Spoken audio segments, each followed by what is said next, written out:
Good afternoon, everyone. I'm Namrata Mukherjee, Deputy Chief of Party in the SAREP program. And I would like to extend a warm welcome to all of you to this exciting session today on NBFC perspective on financing of clean energy projects.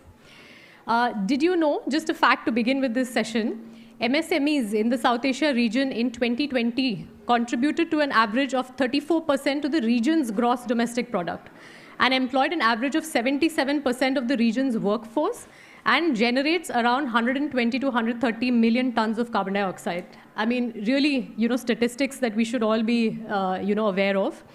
And hence, being a big contributor to GDP and carbon emissions, decarbonizing MSMEs and allowing them to adapt to and develop climate-smart technologies will greatly contribute to the region's climate goals. As you are aware, debt is a major contributor, in fact, more than 70 to 80% in terms of financing in clean energy projects, thus making it an essential component for accelerating clean energy transition.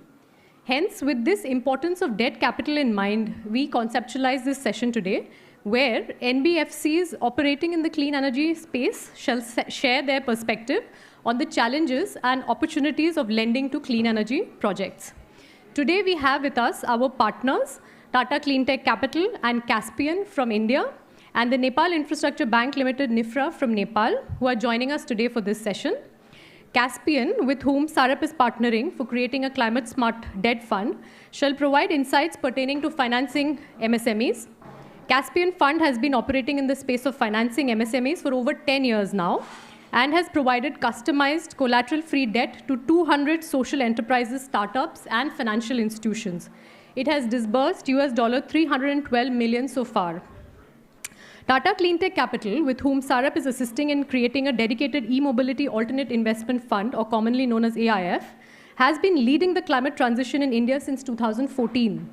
TCCL has so far financed 318 projects that include setting up 12.6 gigawatt capacity and has averted 19.6 million tons of carbon dioxide emissions.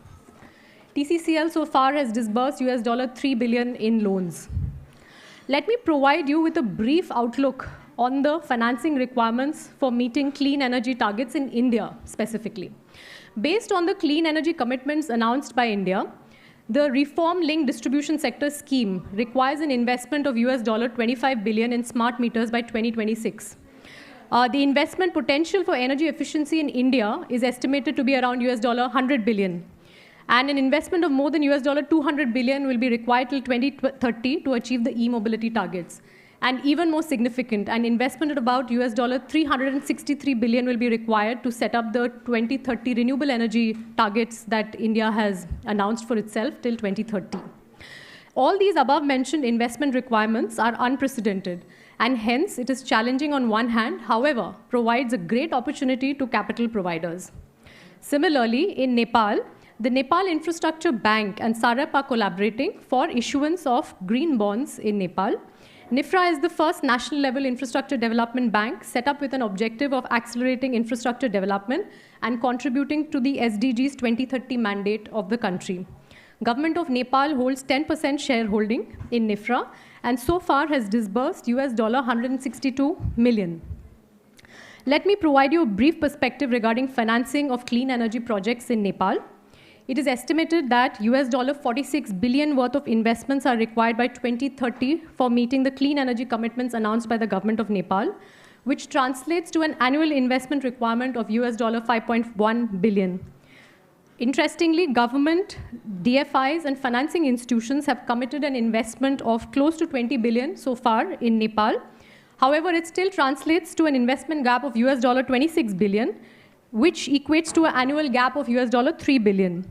Now, considering that debt contributes to around 75% of this financing gap, the requirement annually would be to the tune of US $2.2 billion. And this is similar to the cumulative investment done so far in the country to set up the existing capacity. Therefore, in the context of Nepal, besides the conventional debt, mobilizing international capital becomes imperative to bridge this gap. Therefore, with this context in mind, and without further ado, let me introduce the distinguished speakers for our session today. We have with us Mr. Abhishek Gupta, MD of Caspian Debt. Abhishek is Managing Director and CEO of Caspian Debt. He heads Caspian Debt that makes debt investments across a wide variety of sectors, including food, agribusiness, financial inclusion, healthcare, clean energy, education, and so on. Prior to Caspian Debt, Abhishek helped set up a wholesale structured finance business in small business lending and affordable housing finance sectors. Abhishek holds a BTech and an MSc degree. He holds a postgraduate diploma in rural management from the Institute of Rural Management, IRMA. Our second speaker today is Ms. Swati Bharadwaj, Head of Partnerships at Tata Cleantech Capital. Swati is the Head of Partnerships. She's a project finance professional and experienced in debt financing, structuring, and managing infrastructure project finance. Prior to Tata Cleantech, she worked at Edelweiss Financial Service, Energy Infratech, Maruti Suzuki. She holds a Bachelor of Arts in Business Economics from Delhi University, CFA from United States, and an MBA in Finance from the ICFI Business School. And our third distinguished speaker for today is Mr. Ramkrishna Khatiwadi, who is the CEO of Nifra Bank, Nepal. Mr. Khatiwada is a chartered financial analyst and a chartered economist. He has 18 years plus of professional experience in project finance, infrastructure finance, energy finance, product development, and management, and multiple other areas. He was associated with the NIBL Capital Markets Limited, HIDCL, Office of the Investment Board of Nepal, ERC in Nepal, and in various leadership positions. Mr. Khatiwada is a certified public-private partnership professional and is currently pursuing his PhD in infrastructure finance. Welcome to all three of you. With this, I will request Abhishek to make his presentation, and can I please request the organizers to have his presentation up?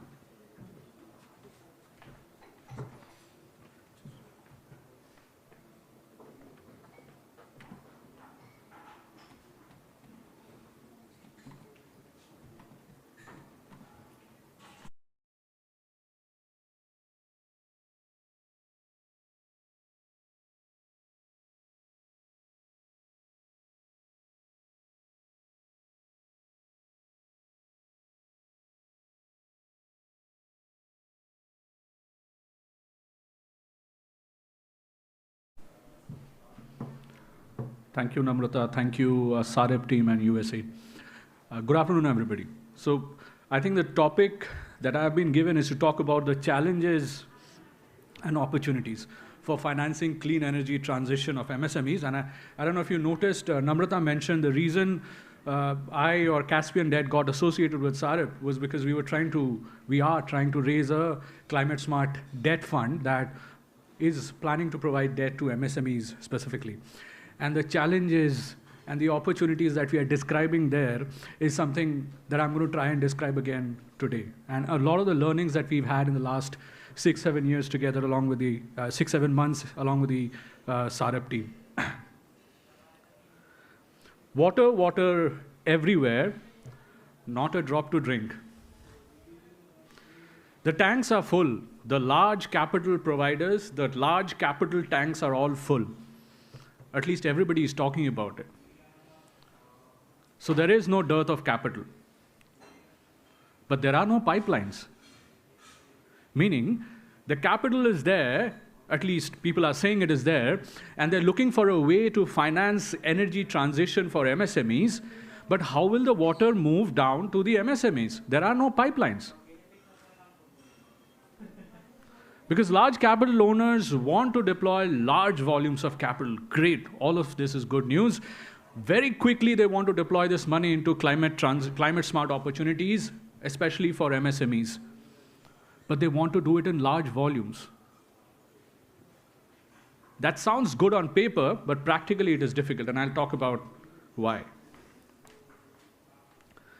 And the why is because the traditional pipelines don't work, and the urgency of the challenge is such that it will take ages for the traditional pipelines to get to a stage where it meets the requirements. Typically, the apex and multilateral financial institutions fund large checks, and rightly so.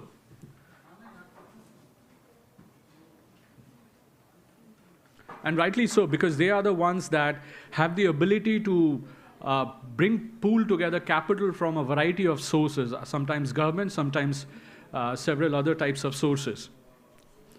Now, they want to cut large checks, so their policies the credit or investment policies are designed to accept financial intermediaries who can absorb such large volumes of capital. So the thresholds are very high.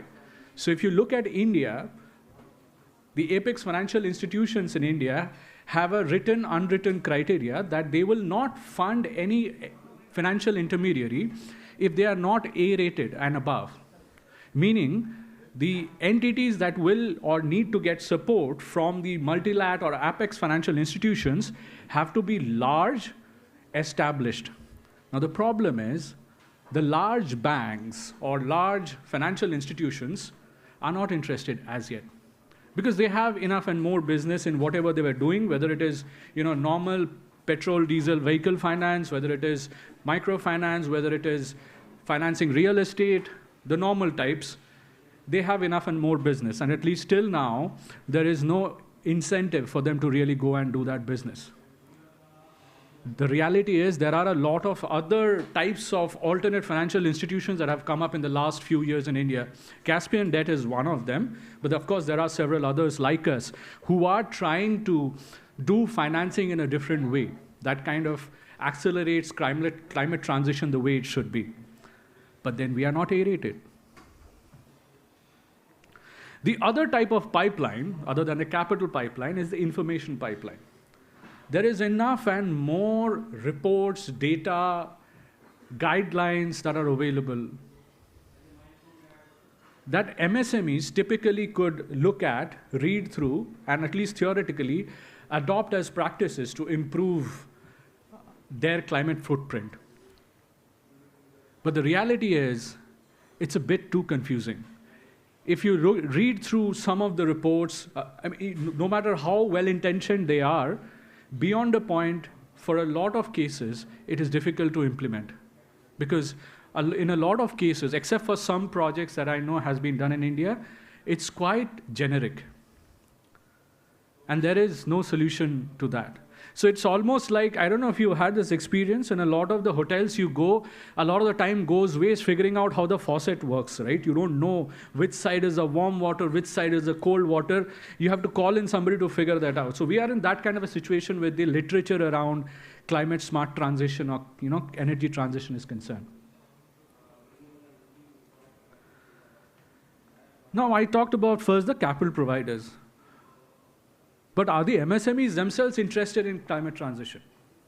The reality is, I'm talking about this healthy food versus painkiller analogy, because it is like that. We as humans have this tendency to pay for painkillers, but we don't like paying for healthy food. I mean, who cares? Most clean energy transition solutions are healthy foods. I know it is good for me, but I don't want to eat it.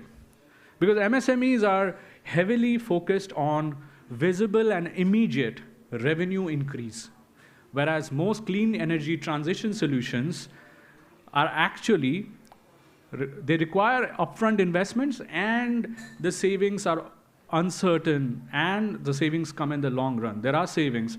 And when I say uncertain, the reality is we've seen on multiple occasions that technology companies providing climate smart solutions are often not able to quantify the benefit. That leads to a situation that the MSMEs that are adopting it often think that, will I even have any savings? Because I'm going to make an upfront investment. The MSMEs would rather want to focus on revenue increase. The second thing is that it doesn't taste good. There are enough and more financing schemes that are already there. It's not like the government or the apex financial institutions or the other large financial institutions haven't done anything. They've done a lot of work. But the traditional routes of the banking institutions, time and again we've been told that the documentation process is so complex that for an MSME, as it is, getting a loan is tough. And on top of it, you layer this additional requirement of proving that they actually deserve financing for a climate transition project. That's almost as good as walking on amber. Most of the MSMEs say, this is like healthy food and it doesn't taste good. We're probably better off not having it. So those are the two big problems, right? I spoke about the capital, And I spoke about the actual beneficiaries or users of the capital to enable the financing and hence the climate transition. And according to me, it is more important for us to figure out how do we create this interest amongst the MSMEs for this healthy food. It is less important for the capital providers, because I think most of the capital providers are keen to figure things out, are keen to create the pipelines and have enough and more resources available to actually design ways in which the MSMEs need the healthy food. The first is ease of adoption. Now, there are two types of MSMEs. One type is, of course, the type that is going to adopt a climate smart solution. And the other type is the type that would build the climate smart solution. For the type that will adopt the climate smart solution, their ease of adoption is key. So, for example, there are a lot of these products that are needed for MSMEs to start on the path of climate transition. But they find it difficult to be sure that, can I trust this product? It's not like a normal fan or an AC that has been proven. It's a new product. Can I really trust it? And there are several of these MSMEs that are operating, that are actually in the form of technology companies, small companies, professionally managed companies, startups that are developing these new technologies that are developing innovative products that can accelerate climate transition in a big way. There are different types of capital that are required to support these kind of opportunities. When it comes to developing, so the entire research and development of the products needs grants and equity capital. When it requires making the first commercial sale, there is a need, few commercial sales, there is a need for risk guarantees. You don't really need grants or equity capital for that. Typically need risk guarantees and buybacks. When it is about scale, you need debt basically, probably with a little bit of risk guarantees, hopefully to get to a stage where you can scale freely with just debt. Now, the interesting thing that has happened in some sub-segments of the energy transition world is that equity investors have taken fancy to a few sub-segments, which is great, but it also comes with a problem.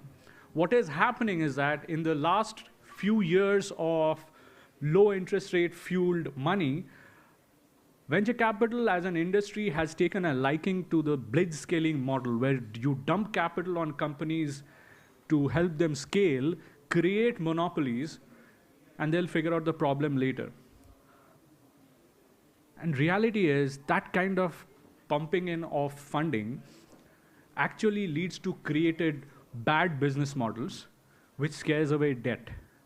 And if you know how it works, as far as at least climate transition or clean energy transition is concerned, it is going to need way more debt. Debt is way more appropriate than equity. I'm not saying equity is not needed, but it has to be a good blend of both. Otherwise, there is no end to this. The second aspect is basically around the ease of financing. The number of companies that can raise equity from venture capital funds is limited. It is not the venture capital model to provide equity to anybody and everybody. Instead, debt is going to be the way where it is going to reach most people. How do we simplify the complexity that MSME borrowers face today? I know it is complex to finance. How can we financiers keep the complexity at the back end and make it very simple for the customers? It's easy to say, difficult to do, but I think there are examples of how this is being done. And the last thing is incentives. I mean, you have to make it easy to adopt. You have to make it easy to take financing. But on top of that, at least at this stage, you have to give incentives. Things like outcome-based financing. These are tried and tested products, but not at scale. So there has to be a way to test these products. And the policy has to work in a way, and the policy is working in bits and pieces, but it has either got to make it painful to ignore climate transition, so climate transition becomes the pain for which the climate transition financing is the painkiller, which the MSMEs go after hungrily, Or the policy has to do it the other way. They have to make it attractive to eat this health food of climate transition through some kind of tax incentives or something else. So I think this is the most primary problem that needs to be solved. How do we solve the demand issues for MSME supply chains to adopt climate transition products or services? Now, how do you create the pipeline for capital flow? The first point that I said was you need to, the larger financial institutions or the apex or multilateral financial institutions have to be open to the idea of deploying capital across financial institutions of different sizes or types, evaluating based on their commitment to climate transition rather than the size of the financial institution and how long they have been established. There is also a need to blend return seeking and soft capital. Till today, a lot of effort has been made, but the effort is typically at the level of the apex financial institutions. Can this blending be done at the level of the private financial institutions of different shapes and sizes? The other issue, and this is very specific to India, is that over the last couple of years, the foreign grant making has been made, the entry of foreign grants into India, or soft capital into India, has been made very stringent. So practically, there is no soft capital available for private institutions trying to do climate transition financing and where there is a need for blended finance. So is there a way to develop the domestic soft capital pool? Can we, for example, I don't know, I mean, most of India's soft capital goes to the temples or the religious places. Is there a way to move that money out of that into climate transition? Because this is also going to be an offering to the gods to make sure our future generations suffer less. Soft capital is required for several things, right? Whether it is credit enhancement, awareness building, stuff like this, awareness building, measurement become very costly. How do you know that when you're giving money for a particular purpose, it is actually being done? It is very difficult for the financial institution that is actually financing the project to also measure, because the measurement methodologies and the logistics required to measure are quite expensive and complicated.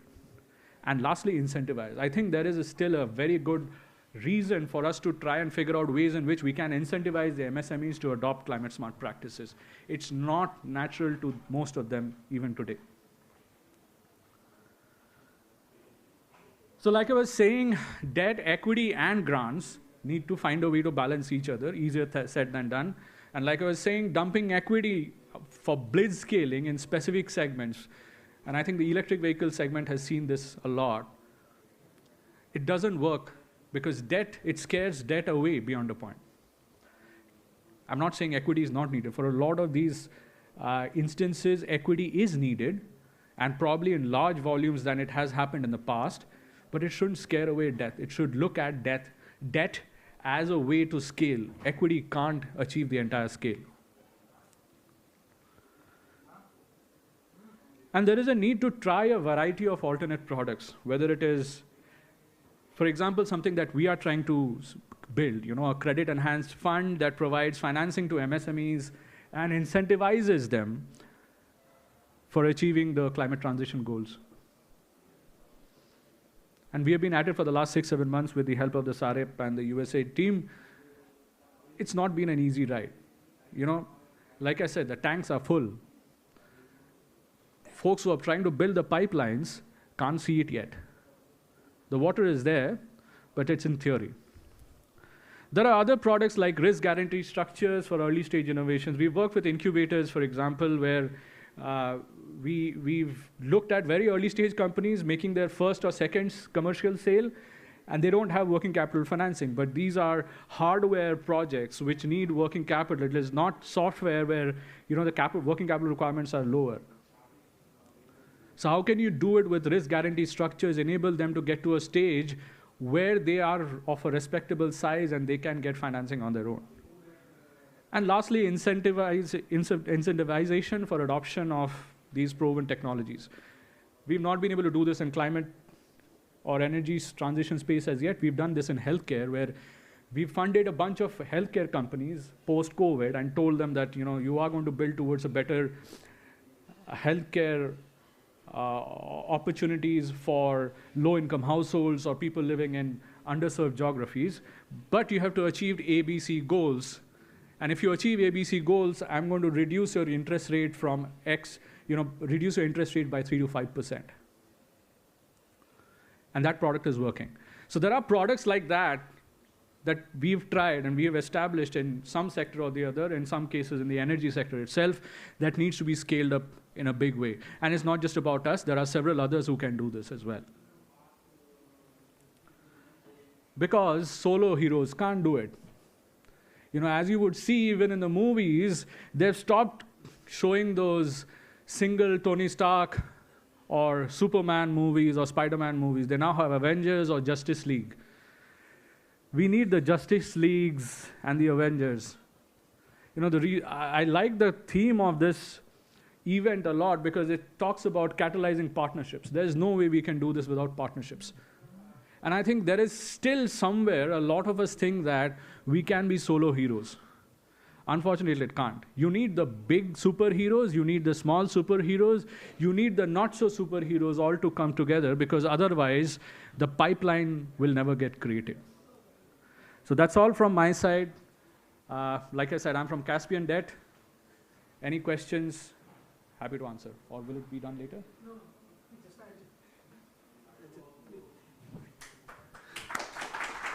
So, thanks, Abhishek. I think I'll show this slide to my son. He'll be very happy seeing the Avengers and the Justice League on this. But yeah, so any questions from anyone?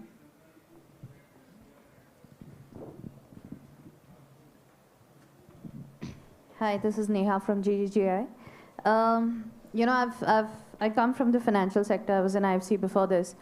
And I was interested to learn more about how large equities are scaring away debt. Because from our perspective, larger the capital, the better is the investment. So thanks a lot. Yeah, so larger equity into all these sub-segments in clean or climate smart is good. So the problem is, what is happening is, the model of venture capital has been to create monopolies. I'm talking about in the last few years. So what is happening is, they're investing large amounts of capital into a selected number of enterprises, which are scaling faster before even the business model is decided, right? Now, if you look at debt, at the end of the day, debt has to be paid back from the cash flows. What happens is, when you don't finalize the business model before scaling, lenders are always worried that how will this get paid? Say, for instance, the next round of equity funding doesn't happen. And in this, within a year, the equity funding environment has changed. So I think that is where the lenders are getting scared. But, it's a nuanced balance. It's a thin line. Too little equity also doesn't help, because there are a lot of the business models need to be figured out. But I think the issue is, if the equity keeps pushing out the identification of the business model to a later date, that is where it scares debt. Any more questions? I'm from PC Chamber of Commerce. I'm co-chairman of the Environment Committee, and our chair is also here. Now, NBFC, this funding for the the clean tech transition. So, how about the cost? The SME segment, which is largely, for their working capital needs, most of them, they are already banking with the, say, banks. And for this transition, so by and large, the bank, this thing comes, very handy and maybe at much cheaper of cost than NBFC. So what do you say about, this cost of lending? So NBFC vis-a-vis the bank? No, fair point. I don't think I was talking only about NBFCs in general. I think enough and more data says that the banking sector is not able to support MSMEs. So very few MSMEs have support from the banking sector. And the issue of cost is secondary. Of course, NBFCs will be costlier than banks. But issue of cost is secondary. The issue is having financing or not, right? So it's a 0-1 situation. So in that context, what we've seen is a lot of MSMEs that are interested in this are okay to take a higher cost loan to either grow or take financing for climate transition. Now, that's also one of the reasons why it is more difficult for NBFCs to do climate transition financing. Because in theory, there exists a very low-cost financing scheme through the banking channel, in theory. Not everybody does get access to it. So I think if the banking segment, the way the schemes are designed, if everybody gets easy access to it, NBFCs will probably have a much lesser role to play. But like everything else, banks don't serve the needs of everybody because of criteria, constraints. And at the end of the day, we have to understand that banks hold deposits of retail deposit holders. So there are limitations to the amount of risk that they can take. Whereas an NBFC, because it is mostly financed by institutional investors, can take those risks. And that is why the NBFCs were set up. Okay, last question, sir. Very quickly, Abhishek, thanks for the presentation. My name is Chandrasekhar Iyer. I represent Fishner Consulting. I would respond to a couple of points you made on facilitating financing for MSMEs. Good points. One is setting up a counter guarantee to facilitate financing. But it's a question of who will bell the cat, who is willing to take that risk. And that's a big question. So good suggestion, but not easy to implement, perhaps. So that's one. Second, you mentioned about incentive, providing enough incentive to the borrowers. So what degree of incentive you think, and let's talk of specific sector, MSME for solar rooftops, and that's a large segment where financing is missing. And if we facilitate financing, then I think there will be a lot of offtake. So counter guarantee, how do we make it happen? It's not easy. We have tried earlier for off-grid, rural entrepreneurs who want to set up renewable energy projects, and I tried doing it with the Ministry of New and Renewable Energy to set up a counter guarantee fund with SIDBI for facilitating, a counter guarantee fund for offtake, so that banks could lend as a last stop, backstop guarantee facility, but it didn't work. So that's why I turned to you to ask, how can we, make it happen? And what should be that degree of incentive? And if at all we are successful in setting up the counter guarantee, then banks will automatically step in. Why do we need NBFCs then? Yeah, so I know SIDBI has a CGTMSE facility as well, which is meant for MSMEs irrespective of what projects they're getting financed. We are, as an NBFC, are eligible for that, but we have not been able to get ourselves registered. We have had a support from DCA, which earlier used to be run by USAID and currently is being managed by DFC. But that facility, the way it is designed, so I think that it's an issue of the design of how the guarantee fund works. If you look, and I keep telling a lot of the guarantee providers that if you want to design guarantees, look at how DCA works.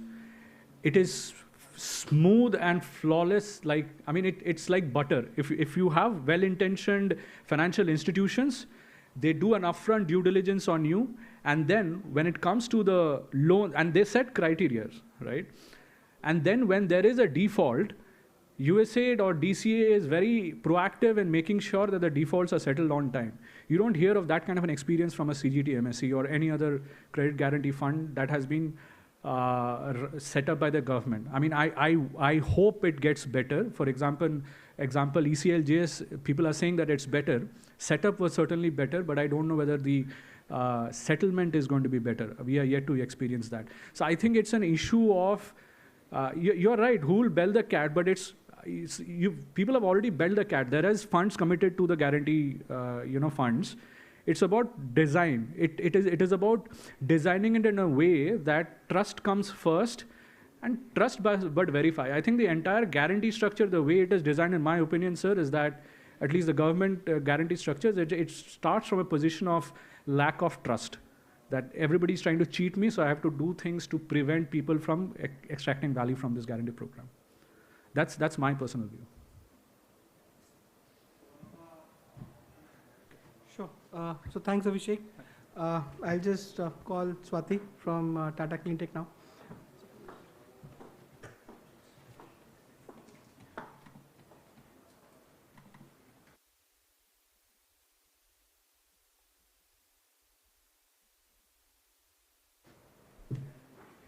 Good afternoon, everyone. Thank you, SAREP team, for having me here. Thank you, Abhishek, for setting the context. Challenges and opportunities for the MSME segment, it definitely rings a bell. Here I am to talk about the large-scale projects, the segment Tata Cleantech has been working on. I'm going to briefly talk about the genesis of opportunity for large-scale projects, the opportunity, the tangible opportunity, and the challenges. But before that, I would like to introduce Tata Cleantech to you all. We are a non-bank finance company which is focused to finance large-scale cleantech projects in India.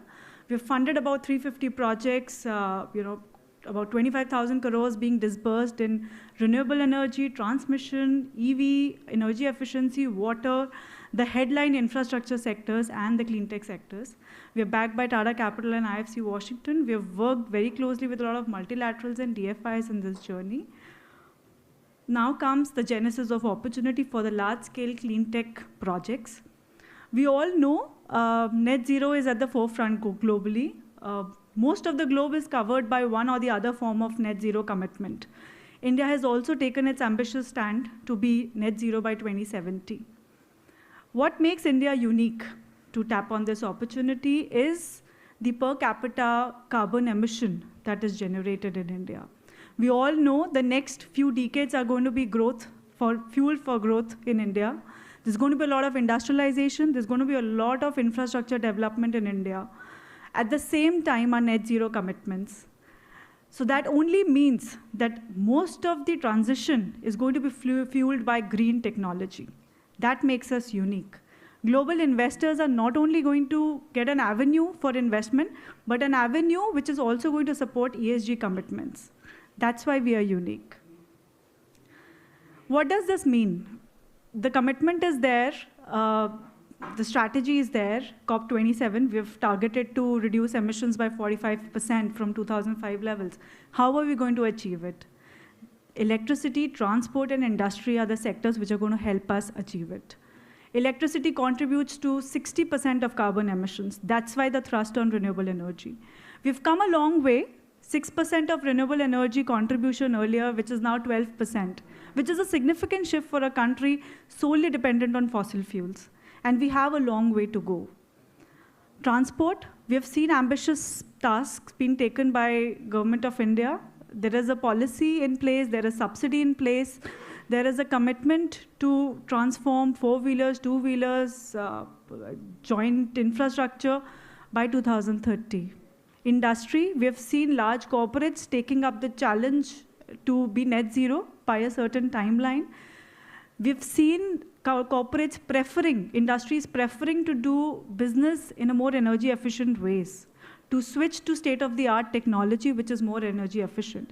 Green warehousing, logistics is a beautiful example of that.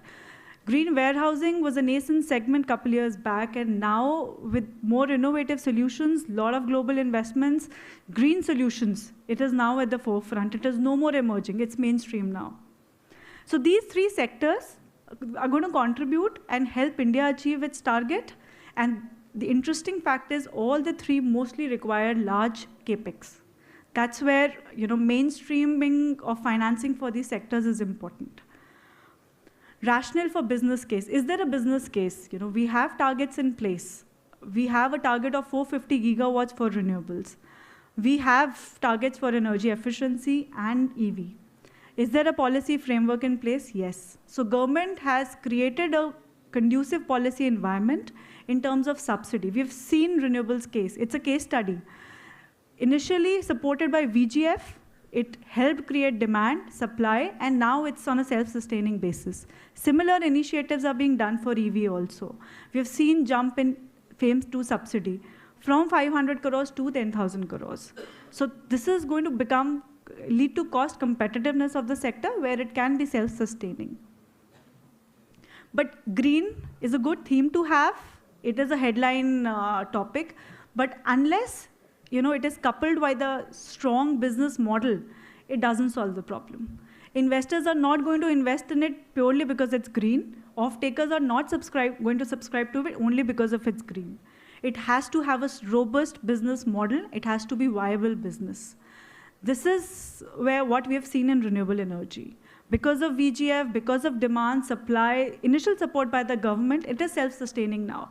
The developers, the off-takers are not going for renewable energy because it's green, but because it is cheap. We've seen the transition in open access market. Corporates are lapping up to renewable energy because it helps them achieve economics because of the differential in grid tariff, and it also tick marks the green transition for the company. Similarly, because of the reducing cell prices, we are also expecting similar thing to happen in the EV sector. The two headline sectors which are going to contribute to the infra development and net zero targets of the country. The total cost of ownership we have seen has significantly come down and is making a strong business case for EV in India for people to transition to EV.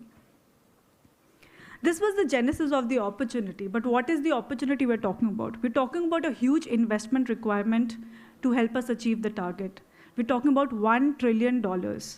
We have, in the last 8 years, attracted $70 billion, which has mostly been used for renewable energy.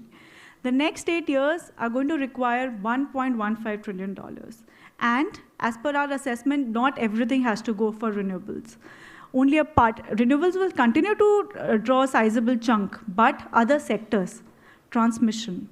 We have a target of 450 gigawatts, but we all know renewables is generated in only such select states in the country. It has to be transmitted to the entire country. We need storage solutions, pumped hydro, hybrid projects, battery storage, energy efficiency, green industrial energy efficiency equipments, in warehousing, logistics, electric mobility, water. Water has been an underserved sector for a very long time. It needs prioritization. We have seen now Mami Gange scheme, but a lot more needs to be done. So these are the sectors, capex heavy sectors in our opinion, which are going to attract majority investments in the next 8 years and which are going to create the clean tech story of India. Now comes the challenge. That was the opportunity, $1 trillion opportunity. But what's the challenge? In financing the large capex-intensive projects. These projects, as I said, have to be self-sustainable and there has to be a viable business model. They are going to compete with conventional sources. Conventional sources were also capex-intensive, but they have recovered most of the capex and now are on OPEX model. To be able to compete with them, they need longer off-taker contracts. For that, they need long-term financing solution. We all know once the capex is recovered, operating cost is hardly going to be any, and they're going to be way more competitive in OPEX compared to conventional sources. Because for renewables, the OPEX is going to be solar and wind. For e-mobility, it is going to be electricity compared to diesel and petrol. So large-scale capex requires long-term financing. Do we have enough solutions in place? We don't. That's where the problem comes. There is a beautiful opportunity. There are sectors which are ripe for investment. There are players who are willing to support, but there is a big gap. In Western countries, most of the capex is supported by bond market. We have a non-existent bond market in India. Most of it is supported by Western countries' bond market, and they've been way too picky. There are only few players who have access to that bond market, which offers 5-year loan for a 20-year project. And that too, when you load hedging cost on it, it becomes extremely expensive. That's only acting as a source of diversification. Because Indian players, they are barred by their sectoral limits, they're barred by the single borrower exposure limits, group borrower exposure limits. There's limited appetite amongst the domestic investors.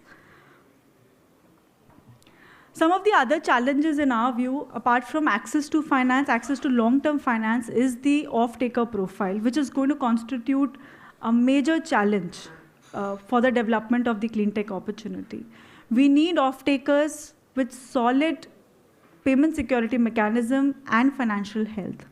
We have seen developers having varied interest in getting into contracts with low-rated discoms. We have seen the same with STUs also in EV business. So we need, and there are incentives being put in place. There are measures being put in place. There is an RDSS scheme which is working on discom health. There is a payment security mechanism which is being worked out for STUs. Second challenge, in our opinion, is shallow secondary market. There's only limited appetite with the primary capital providers. We need to have a secondary market where primary capital can be offloaded so that the mainstream investors, debt providers, can focus on further utility creation. Shallow forex market, if we're talking about $1 trillion, we're not going to generate that kind of investment in-house. We have to depend on global investors. And we do not have long-term hedge solutions available. The answer to this question is that, to this problem is that we do have patient investments available domestically in the form of insurance funds, in the form of pension capital. In the other part of the world, that's been the source of financing capital expenditure in any country. But because of the varied risk perception and the risk appetite of these capital providers, there has been a big gap. That gap needs to be bridged, which will address all of the above challenges.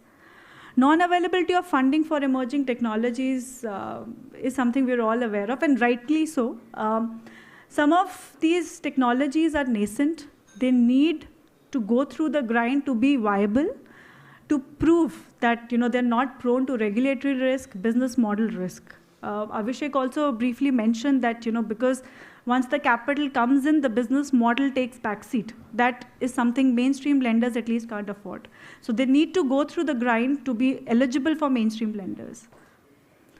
I am an eternal optimist. I would not want to leave at the challenging note. There are growth drivers. I believe in the India story, the infrastructure development. We have witnessed that in the past 9 years of our existence. Some of the nascent emerging sectors becoming mainstream. And we are hopeful that these sectors are also going to become mainstream because they're going to be competitive because of the various actions being taken. There is a supportive government policy framework, which is a must for any sector to flourish. We have seen that government has stood behind renewable energy sector, and that is one of the reasons why it has flourished. There is an increased focus on decarbonization by corporates that has a huge role to play. When industries, government, everyone works together, that's when we capitalize on opportunities. And in the end, global interest, massive interest from global investors. We have seen that. They're sitting on the edge waiting to invest in robust business models, in proven technologies. So we just have to get past that hurdle of business viability, and we're poised for all the investments and to achieve the targets that we've set for ourselves. Thank you. Thanks. Thank you, Sati. I think we need more and more banks to be optimist to really, help. So yeah, questions?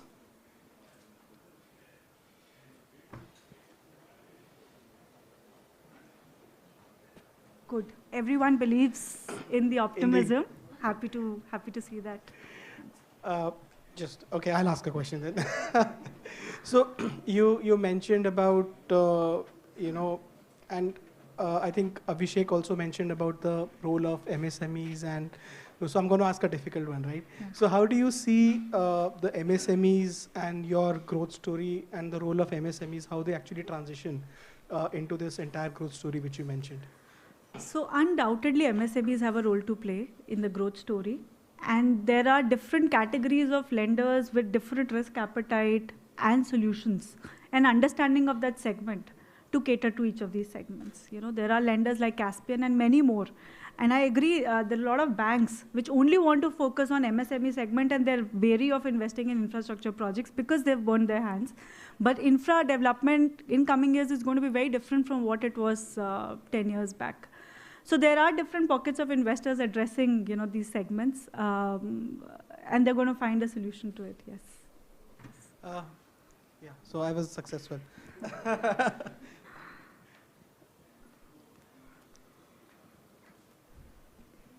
This green hydrogen, which is these talk of the town, and the government of India has come out with many announcements. So what about the financing risk and availability of the capital in the debt for green hydrogen, the projects which is kind of a new and the risk-oriented and availability, the safety aspect of it, the capacity building, So all these aspects are there. So what do you say? Yeah, so green hydrogen is on our watch list also. We have invested time and effort to do the in-depth research on the sector. and we've funded some of the projects. So there are lenders who are investing time. See, every sector is going to have risk. It's only you need to understand those risks and stipulate mitigants. You can't always price in the risk and make the project unviable by high cost of funding. You need to understand the risk and develop, co-create a financing solution with the borrowers. We're fortunate that we've been able to finance 2-3 green hydrogen projects. But yes, the business case needs to be tested. It is on the higher side of the cost. It is not competitive with other sources domestically. But there is a use case for transportation, which is attracting a lot of debt financing also in India. Yeah. Thank you. Thank you. Thank you, Swati. Now I will invite Ramkrishna ji from NIFRA to.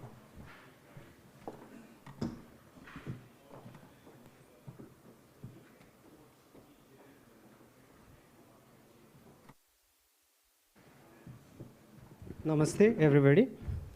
With the positive note Swati left to me.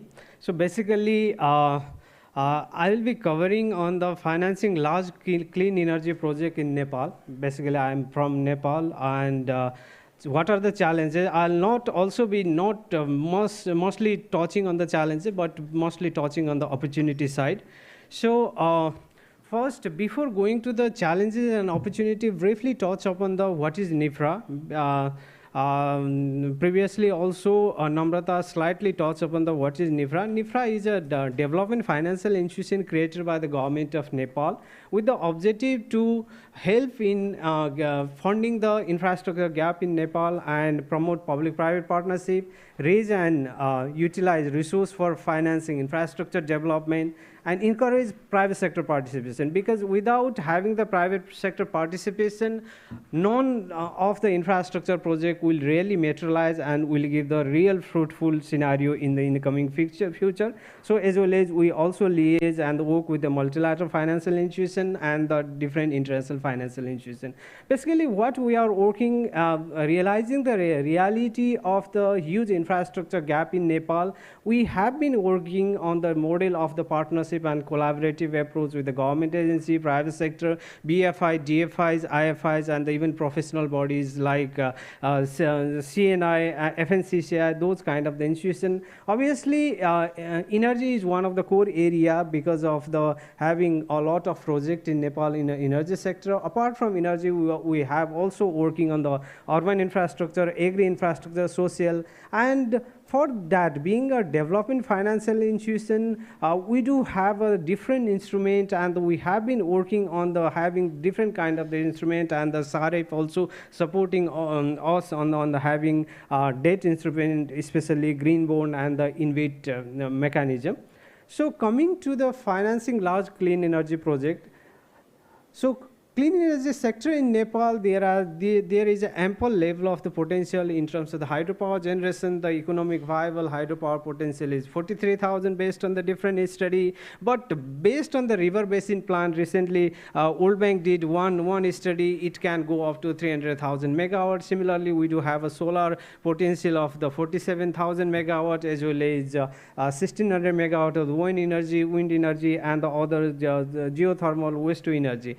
But the journey is not that much encouraging. So ultimately, till now, with 100+ years of the energy sector journey, our total production capacity has reached to around 2,700. Additional energy production in 1 year time frame, we are expecting to another 800, and there are around 3,500 under construction project, including the larger project being developed by the Indian public sector entities and similar kind of the arrangement. So we do have a PPA completed project of the 4,000 megawatt PPA waiting power purchase waiting project of around 10,000 megawatt, and the pre-development phases project around 20,000 megawatt. Even government has target to reach the generation capacity of 15,000 megawatt by 2030 and 40,000 megawatt by 2044 to achieve the NDC target. And because of that generation capacity, we do have a very much a possibility of a spillover effect that itself will create a kind of the opportunity in the regional energy integration and the regional energy transition, especially in India and Bangladesh. So these are the graph of the supply and deficit energy scenario. Obviously, when we move on the 2030-35, we will have a huge amount of the surplus energy that can ultimately help in achieving the energy transition and the energy efficiency in India as well as Bangladesh, because India is our market that has already been tested, and already we have started exporting power to Indian system.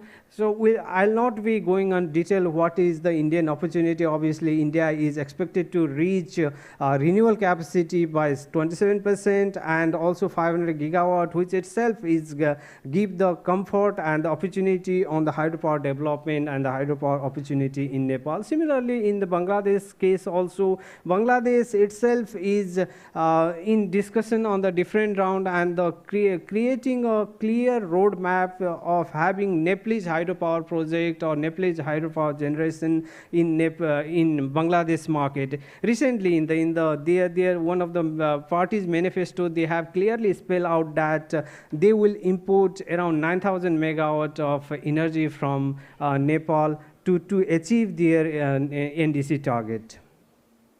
So this shows the clear picture of the why the energy transition and the energy integration is required, because there is a bigger environmental picture.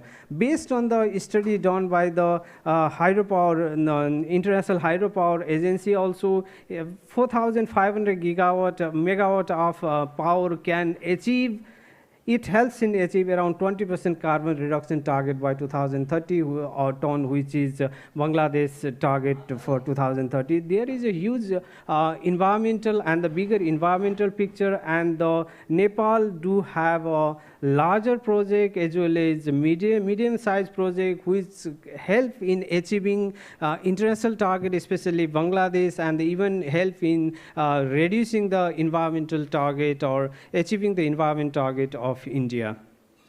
So coming to the being a financial institution, coming to the how Nepalese financial sector has been doing on the energy financing is basically the journey so far is mostly small and medium-sized project, mostly local financing except some FDI project and the public sector project. And there is one very interesting factor because of that the energy development happened in Nepal. The central bank has put a provision of the directive lending of 10% of their total portfolio, and fortunately that because of that directive lending provision, Nepalese IPP outpassed the capacity in terms of the capacity than public sector capacity. And as well as there is a mechanism of the crowdfunding. Even public can participate in the energy generation project through IPO and through other mechanism like energy bond market. So that is the journey so far, but the future journey is bigger and the larger project we are having because of the pipeline. When you see the pipeline, you will be talking about the 300, 400, 500, 900 megawatt of the hydropower project, and similar kind of the solar energy project. Bigger market, obviously, which itself creates the environmental and social issue. We have to manage those environmental ESG framework, ESG issue.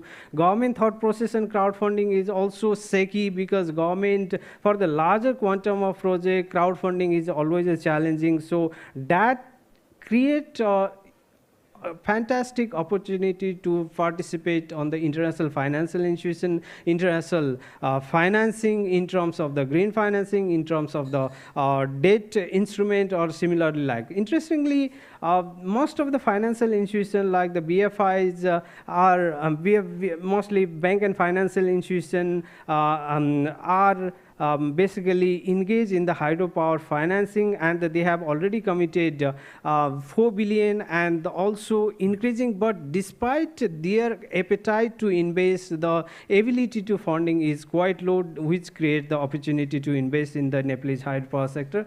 Total project waiting financial closure around the 1,750 megawatt. Total project under PPA stage around 11,000 megawatt, which require the total investment of 20 billion USD just for generation. When we talk about the transmission infrastructure, when we talk about the trade infrastructure or distribution infrastructure, the total quantum of investment and the ancillary industry, which itself is a $46.1 billion.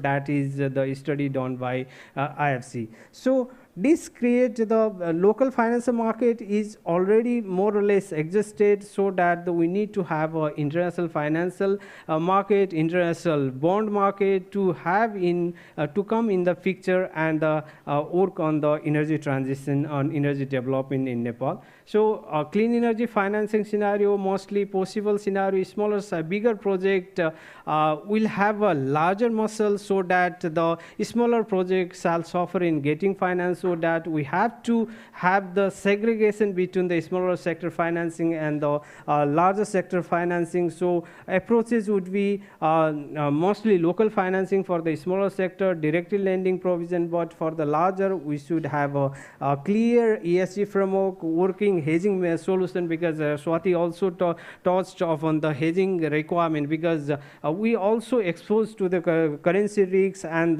we should have a workable hedging solution, crowdfunding, especially from the debt instrument, sovereign green bond for the government project, because in Nepal, public sector as well as private sector parallelly working on the development of the hydropower project, and the sovereign green bond can be issued for the public sector entity as well as green bond from the BFIs. So what is the opportunity?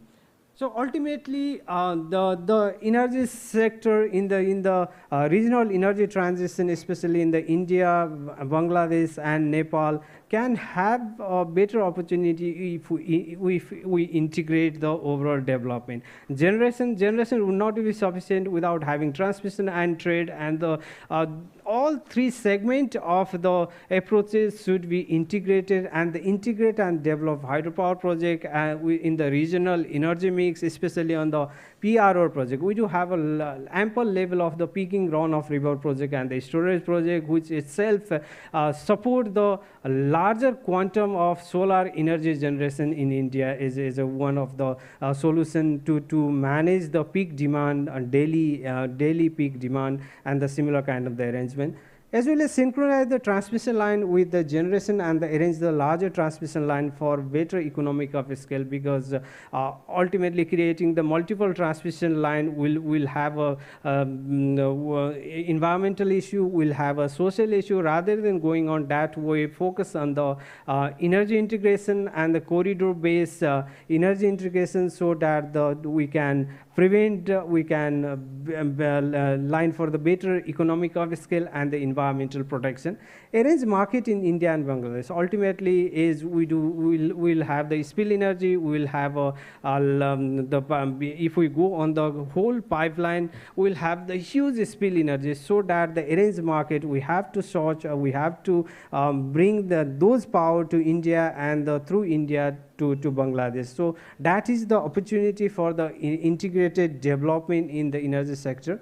So integration and development strategy, what NIFRA is doing, basically a generation project, existing developer and the international developer can participate on the generation project, and also go on the international developer shall be sourced with or without the investment and investment through, because there are the different mechanism of the direct investment through the energy fund or infrastructure fund that can be participated in the generation project. Second is transmission line, domestic transmission line, NEA and their instrumentality is developing the domestic transmission line, cross-border transmission line, the joint effort between the Indian side, Bangladesh side, we can develop the joint transmission line and cross-border, and the power trading also jointly between the India, Bangladesh and the Nepalese entities can set up the power trading companies, and the power trading companies shall be established with the contribution from the private sector, international power trading companies, and the financial institution, and ultimately for whole exercise the integrated financial management, especially the NBFCs working in the India, NBFC working in the Bangladesh, jointly develop and integrate the financial management to happen to convert the opportunity into reality is the expected possibility. So what is our thought process and the why regional integration of the financial services or NBFCs or similar financial institution is important? Because NBFC is basically working from the project ideation to execution. NIFRA being a NBFC, we have been working from the project ideation to execution so that we can work on the project and the market development, ideation of the project, so structuring the project, sourcing financing, and execute those projects. So why regional integration of financial services is important? Because visual market.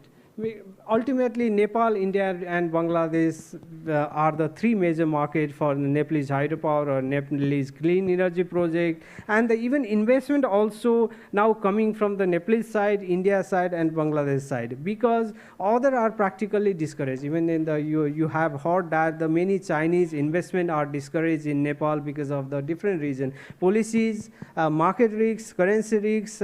Now mostly non-Chinese entities or non-Chinese countries are focusing investment in Nepal. So basically Indian counterpart and the Nepalese and Bangladeshi counterpart are exploring opportunity in the Nepalese hydropower sector.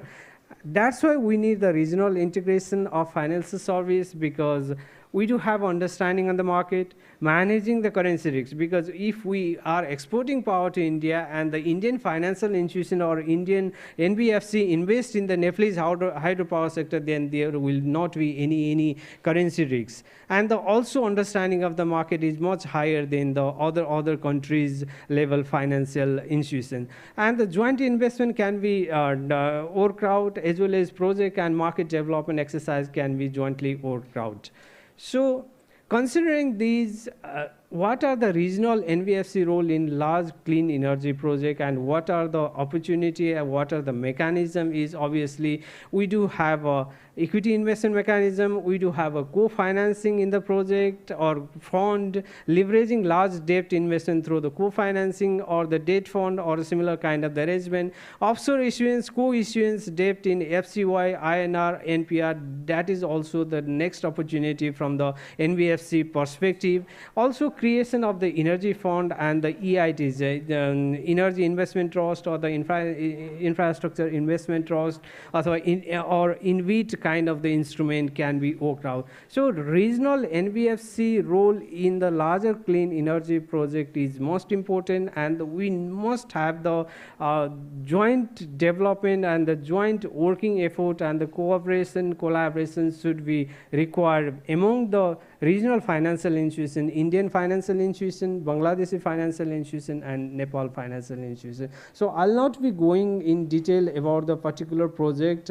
Obviously, green financing is one area, because recently the Climate Bond Initiative has already changed their green bond certification, and all type of the hydropower project of all size in all location, whether planned and already built, they are eligible financing with a green bond, and the collaborative effort are needed from the government, private sector, and financial institution and the development partner to work jointly on increasing regional pie in the larger way. So I'll stop over here, because I'll not be touching all the project detail and the investment opportunity. Obviously, we can discuss in the sideline, considering the timeline.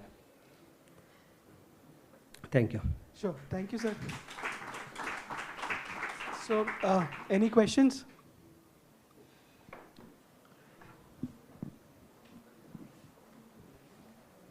Thank you. We've been talking about hydropower from Nepal down through Northeast India to Bangladesh for many years now. Yes. You lay it out nicely. I'm just curious as to what sort of a timeline is NIFRA anticipating to go from the concept to reality. Thanks. So there are the two approaches currently going on. One approach is G2G mechanism, and we are expecting to have a pilot transition from the Nepal to Bangladesh within this rainy season, because in the rainy season we'll have a surplus power, and that power can be transmitted through the Indian transmission line, and that piloting is happening very soon. In terms of the larger quantum, because the scarcity or not availability of the transmission line, it has to be aligned. That's why our focus is to integration, because if there is a generation, if there is no transmission, it will not work out. So parallel mechanism of the generation, transmission and trade should happen, and obviously it will take a kind of the longer approach, because without having the cross-border transmission line, that will not materialize. But in the small scale, piloting scale, it is happening very soon. I think within 2-3 months time frame, Nepal is exporting around 50 megawatt of power to Bangladesh. Thank you. Yeah, any other questions?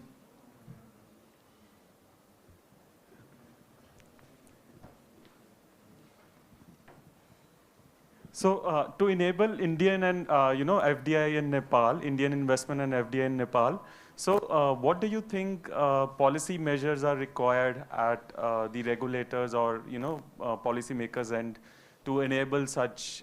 Do you think there are some roadblocks, or if you do think so, then what all changes are required within Nepal to enable such investments? No, in fact, there is no any such roadblock. Even Indian companies are going to Nepal, especially on the hydropower generation. Even public sector as well as private sector entity are exploring. And because of the recent energy crisis or in the price of the energy, many Indian private sector are also exploring investment opportunity in Nepal. But in terms of the financial arrangement or the joint effort between financial institution to financial institution, very lesser, because none of the Indian entities have, Indian financial institutions have invested in Nepalese hydropower sector. That is the need of the hour. So we need to have a mechanism, and in fact, SAREP is developing one regional investment forum that I think will help in coordinating, collaborating, and engaging Indian financial institution to come to Nepal and invest in the Nepalese hydropower sector. Thank you. Hi, I'm Madhav from IIT Kanpur. Sir, I have a question a bit different from this. We talked about large-scale financing, but about for the small-scale projects having grassroots level connect to the households in the villages, where there's no electricity either or for the cooking purposes. I mean, they are the real ones who are making pollution at a large level. But when some companies like somebody from the mini grids, like a company which actually sponsors mini grid projects, comes up, they'll find that there are less revenue streams coming out because those people don't have that much potential to pay out for those projects. So how do you see, I mean, what could be done from a financial perspective so that these projects can also be, viable in a long term? Rather than, I'm assuming the project is itself sustainable in nature, but still, what could else be done, sir? So in fact, in the past, there were many investment to the mini grid project. Now the national grid has reached to 92-93% population, and hoping to reach to 100% population by the end of 2024. So because of that, now the appetite for the mini grid or the similar kind of the arrangement is lesser from the investor point of view and even financial sector point of view, because financial sector now looking on the economic of scale and the better return possibility or sustainability possibility. In the past, there were many mini grid project came, and later on when the national grid connected to that location, those mini grid investment gone completely futile. Because of that, now Nepal is moving from the mini grid or the similar kind of the smaller size project to the medium size and the larger size project arrangement. Thank you. Yeah. Thank you, sir, Yes, for thank you. for Yeah, sharing your thank you, perspective. thank you. Thanks a lot.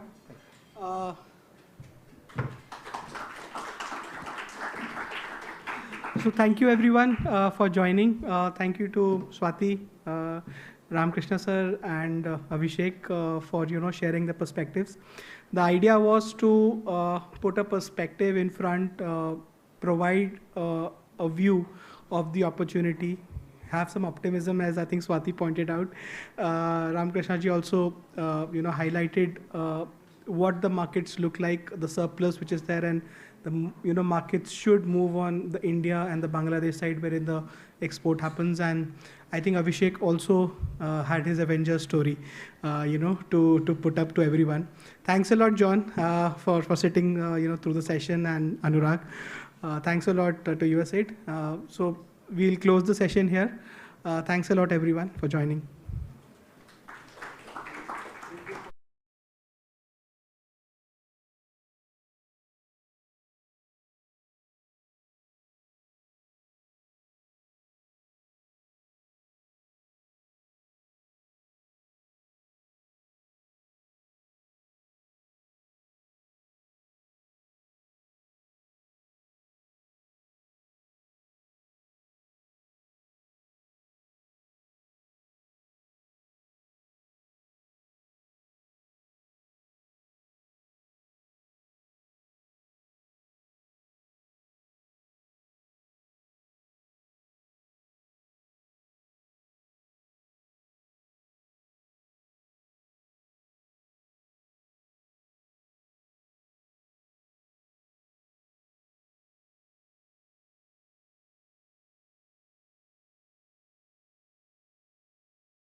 Everyone, and welcome to this session. It's a short panel discussion on decentralized renewable energy for rural livelihoods and women empowerment.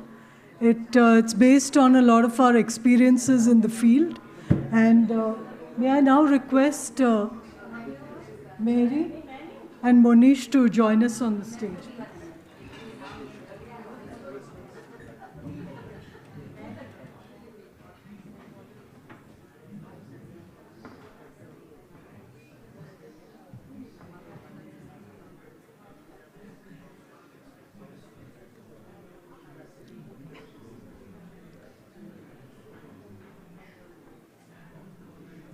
I will start out by requesting Monish Ahuja. A quick line actually about the organizers of this event. So CLEAN is Clean Energy Access Network, is the Industry Association for Distributed Renewables in India. May we please have your attention? Thank you. So just to quickly introduce the organizers, Clean Energy Access Network is the Industry Association for Distributed Renewables in India. And WEFT is a small advisory firm that's partnering with Clean for this event and also on a longer term basis. And may I first now at the outset request Colonel Monish Ahuja to deliver the welcome address. Monish is the president and an elected board member of the Clean Energy Access Network. He also heads Prespel, which is a leading bioenergy company. Monish, over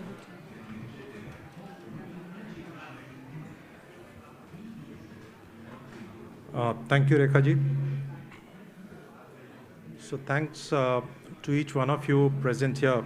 Good afternoon, and thanks for attending this one. Your support being here is very critical to what we do in CLEAN in the decentralized renewable energy segment. And I say so because this is one of the segments which is talked about a lot, but typically when you start looking at finding resources, because of the small scale and decentralized scale, or the mindset that it is far away in far-flung areas, it kind of gets left out in the larger scheme of things. And like we were hearing the finance session where Caspian spoke, that capital is available, but the capital doesn't get channelized to the MSME segment or let's say the DRE segment. And I think that's where CLEAN is doing a fantastic job. And what CLEAN is doing is to reach out to the policymakers, the governments, the DFIs, the social enterprise networks, the regulators, and continue to be able to support them with on-ground picture and reality statements about what needs to be done in the DRE segment, thereby also bringing to their notice good project showcases which are running and which are scalable. And once this gets recognized that it's not a one-off pilot project and it's a project of some scale and running and it can do good for community, I think that's where the mindset change on the policy side, the funding side, the regulatory side starts coming in. Personally, I think we joined CLEAN as a network a couple of years ago. And Swati ji and Rekha ji last year called upon me to participate in a very clean, transparent election process that they have, and I got onto the governing council of 9 members, and then the governing council was kind enough to choose me to be the president for 3 years. So since September last year, I wear this hat as the president CLEAN. And the first couple of months have been more learning in terms of understanding what CLEAN has done till now, which is fantabulous as a word. But how can we now take it ahead? How can we, in the segment of energy, get the due recognition for DRE segment and CLEAN to be a champion there? I think that's where we are working towards. With that, I have an announcement to make here. If you can please stand up, Deepa. So we have the new oncoming onboarding CEO CLEAN. So a round of applause for her. I'll call upon you for a brief introduction later after our session. And we have decided, as the member communities, to get upscaled skill set resources, get people who are passionate about what we are talking about, and build this clean network ecosystem to be the think tank body on which government and policymakers lean about and take inputs from. In that space, each one of us in the Governing Council are very participative.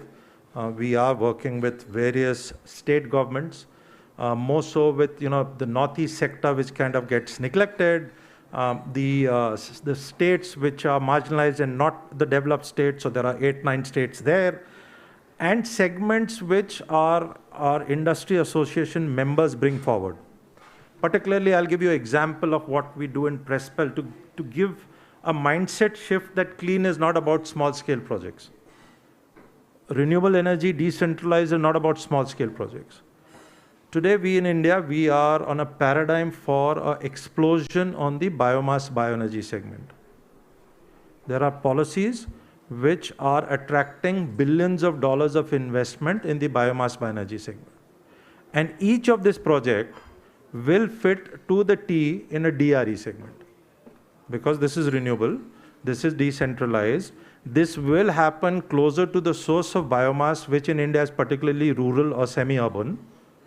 And the energy flow will start from this segment to the urban centers, to the large energy guzzlers, so to say. And how is it going to happen?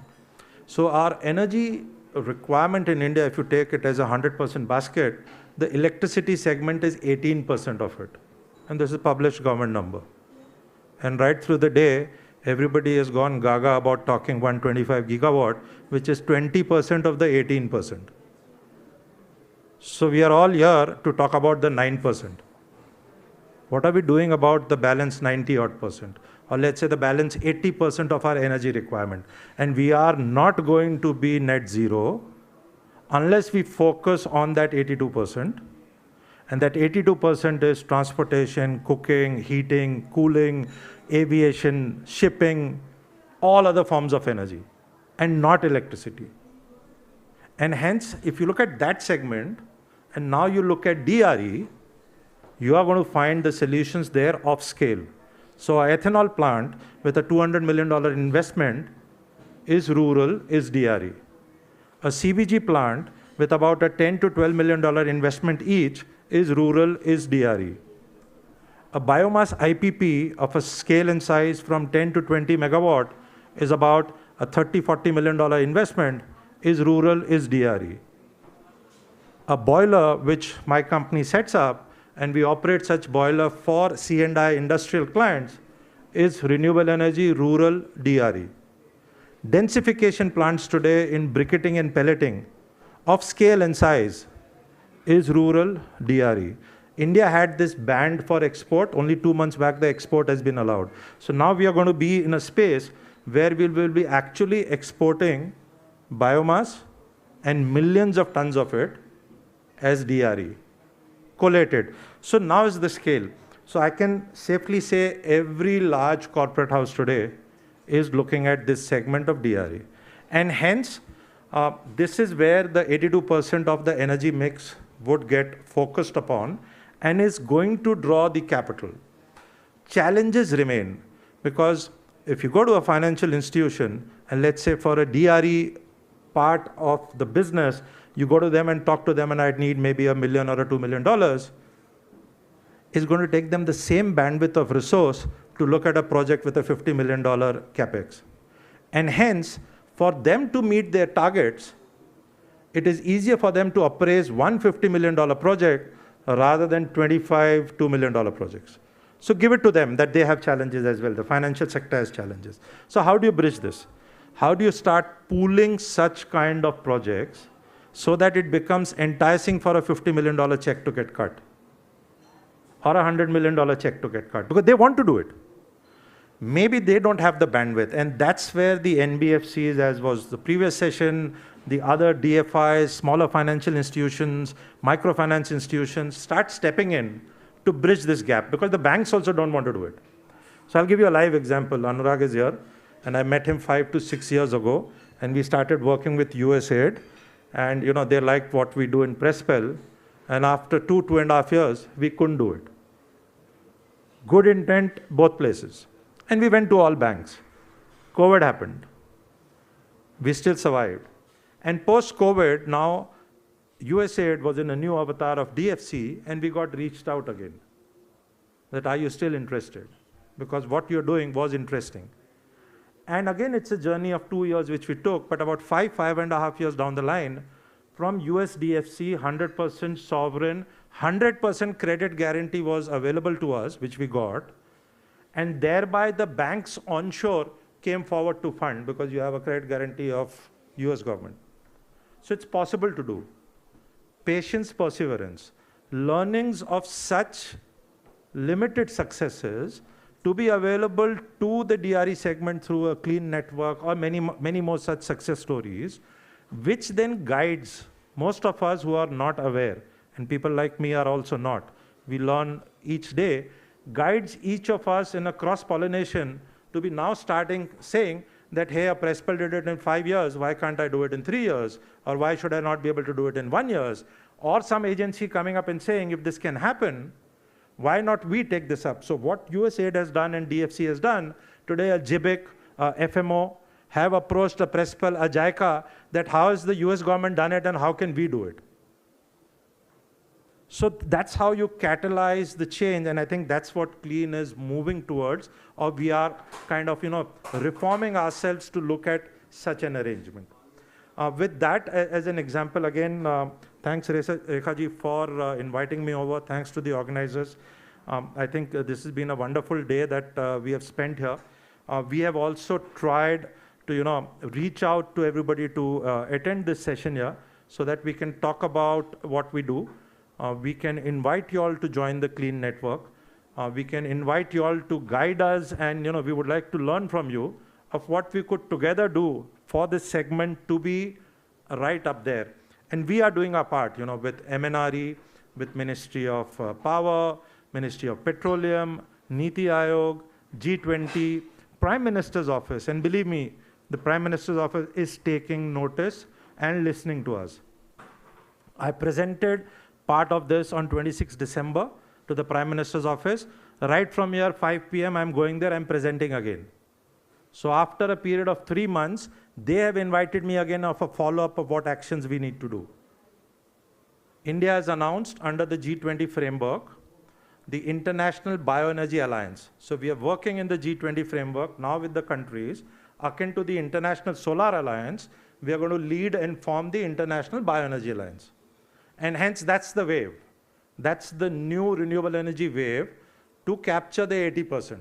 So we will not be at 125 gigawatt electric, but we will be at least 1,000 gigawatt energy. And that's where the, the tide is moving towards. So I think each one of us can ride the wave, enjoy the journey. And thank you again. A warm welcome. Over to you, Rekha ji. Thanks. Thank you, Munish, for that inspiring welcome address. And I will now request Mary from USAID to deliver her address. But before that, I must share that as someone who wears the clean hat and has been wearing it since its inception, to acknowledge the role that USAID has played in setting up clean and conceptualizing clean, and also in the being the first supporter of DRE in India, if I may dare say. So it's a very big honor for us that Mary represents here on the panel USAID. Anurag is here and he's been our guiding light all along. Over to you, Mary. Just a few words about Mary before I forget. So Mary has a long history, 2 decades plus in the international development sector. She also leads a multi-million-dollar portfolio in clean energy and climate change. And this is in her role as Deputy Director of USAID, India's Indo-Pacific office. Over to you.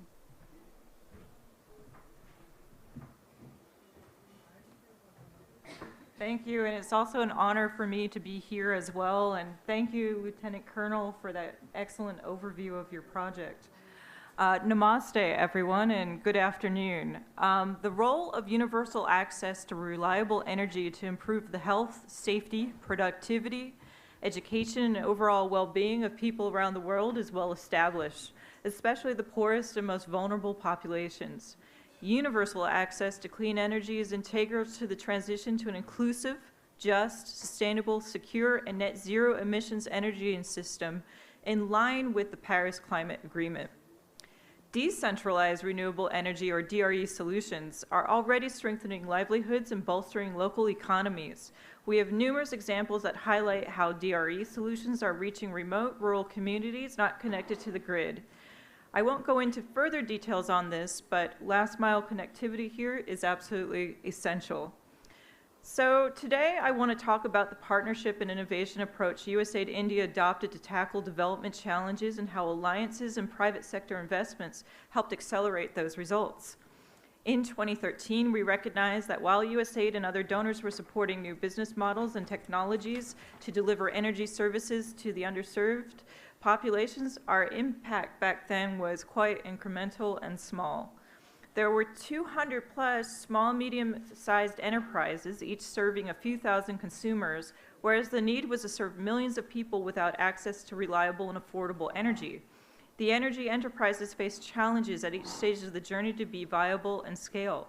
And as we know, small and medium enterprises in this region are the lifeblood of the region, particularly because people take risks when they start their own enterprises, sometimes with their own capital, and other times it's challenging to gain access to capital with those small and medium enterprises, particularly for women and minority populations. Hence, we identified a strategy that builds the whole ecosystem for market-based approaches to accelerate energy access. That led to the concept of an off-grid alliance, which we call today the Clean Energy Access Network, or CLEAN. Without hesitation, I can say CLEAN has successfully emerged as a unified voice for decentralized renewable energy. As we all know, it's women who play a vital role in the rural economy in India and other South Asian countries, contributing significantly to various sectors, but most prominently agriculture. And I have seen this throughout my whole foreign service career. I have spent a great deal of my time here in South Asia, in Nepal, in Sri Lanka, in Bangladesh, and this is a universal truth. Despite their significant contributions to multiple sectors, rural women face numerous challenges that limit their productivity and ability to earn a decent living. One of the biggest challenges agriculture and allied industries face is low mechanization and needs for reliable and affordable power. Millions of micro-enterprises in rural areas are constrained by unreliable electricity access and looking for innovations that can unlock sustainable livelihood opportunities. Decentralized renewable energy-powered livelihood solutions have the potential to solve this while simultaneously reducing drudgery and time spent on labor-intensive activities. And as you can imagine, for women who not only are entrepreneurs in the agricultural sector, they're also mothers, daughters, sisters, and often taking care of the children. So anything that will reduce time in the field makes a big difference for their families. The adoption of clean energy technologies requires upfront investments, which can be a major barrier for women entrepreneurs who often have limited financial resources. Oftentimes they're denied credit. It's not easy for a woman to walk into a bank and get credit. This is even true in the United States of just one generation ago and my mother's generation. So this is something that's changing around the world, and we have made great progress in this area. Additionally, due to the lack of access to education and training, many rural women lack the necessary skills and knowledge to take advantage of economic opportunities. If women are provided with the right education and training on clean energy appliances like solar-powered lanterns, solar cookers, solar refrigerators, biogas stoves, then they can start their own businesses and create a sustainable source of income.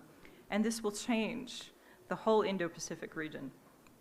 I am pleased to see of our partners, Swayam Shiksan Proyag, participating in today's event. They are supporting women-led entrepreneurship to drive the adoption of low-cost, efficient solutions such as vegetable coolers and biodigesters. In closing, the national security strategy of the United States identifies ensuring universal access to affordable, reliable energy and clean energy to help reduce poverty, foster economic growth, and promote economic prosperity are one of our greatest priorities as a nation around the world. Thank you very much for being with us today. I hope you've had a wonderful time at this conference. And thank you especially to USAID's energy team for all their work in putting this together, to Anurag, Monali, and Apurva. They're phenomenal. I'm so very lucky to be working with the three of them. Thank you very much.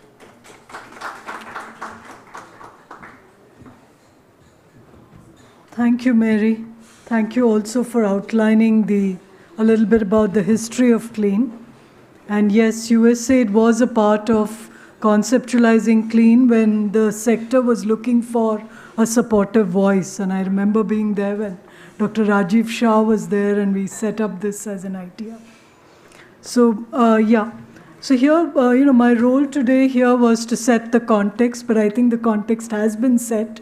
But I will just spend a few minutes talking to you really about three things.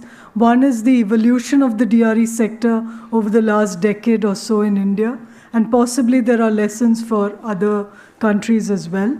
And the second is in terms of how with the DRE sector's evolution, the connection with rural livelihoods and women empowerment is also evolving. And the third is how this connect between DRE and its role in strengthening rural livelihoods and women empowerment can be looked at within a framework to ensure that this linkage is strong. So basically, about 10 years ago or a little longer than that, DRE in India was just this sector with a lot of potential, but largely, in spaces where electricity was not yet there. So it was largely about solar home systems, solar lanterns, and then the clean cooking energy space, which had a lot of gaps. So improved cook stoves were there and solar cookers and so on. And at that time, therefore, women were placed within the DRE space as largely beneficiaries of improved cooking devices. How do you improve the situation in the kitchen where it is assumed the woman is a cook and so on. And then there was this other situation where, okay, give them solar street lights, keep the women safe. That was the sort of notion around women. But now DRE is a completely different space because DRE has challenges as well as opportunities because of the changed environment, because the grid is everywhere, because of the large, massive LPG expansion program in India. So there are challenges, but then it has also evolved and, dare I say, also met with the new challenges that it was presented with. Today, DRE is a very large and diverse space, and as I see it, there are at least 5 verticals within which it operates. One is the mini-grid space, which has been there but has grown significantly. The other is the decentralized renewable energy generation space, which is led by solar rooftop, but also has small wind and small hydro within it. Then the clean cooking energy space, which has improved biomass stoves, and now also solar-powered induction and so on. Then the green fuel space that Monish spoke about at length, which includes biomass pellets and biogas and the like. And the, kind of exploding RE appliances space. So this started with solar pumps, but today there's an extremely wide range, and you can find a sense of this on the Indian Renewable Energy Appliances portal that Clean houses on its website, which is also undergoing change all the time because the space is so large and expanding. It includes RE-powered cold storages, dryers, milk chillers, RE milling equipment, for example.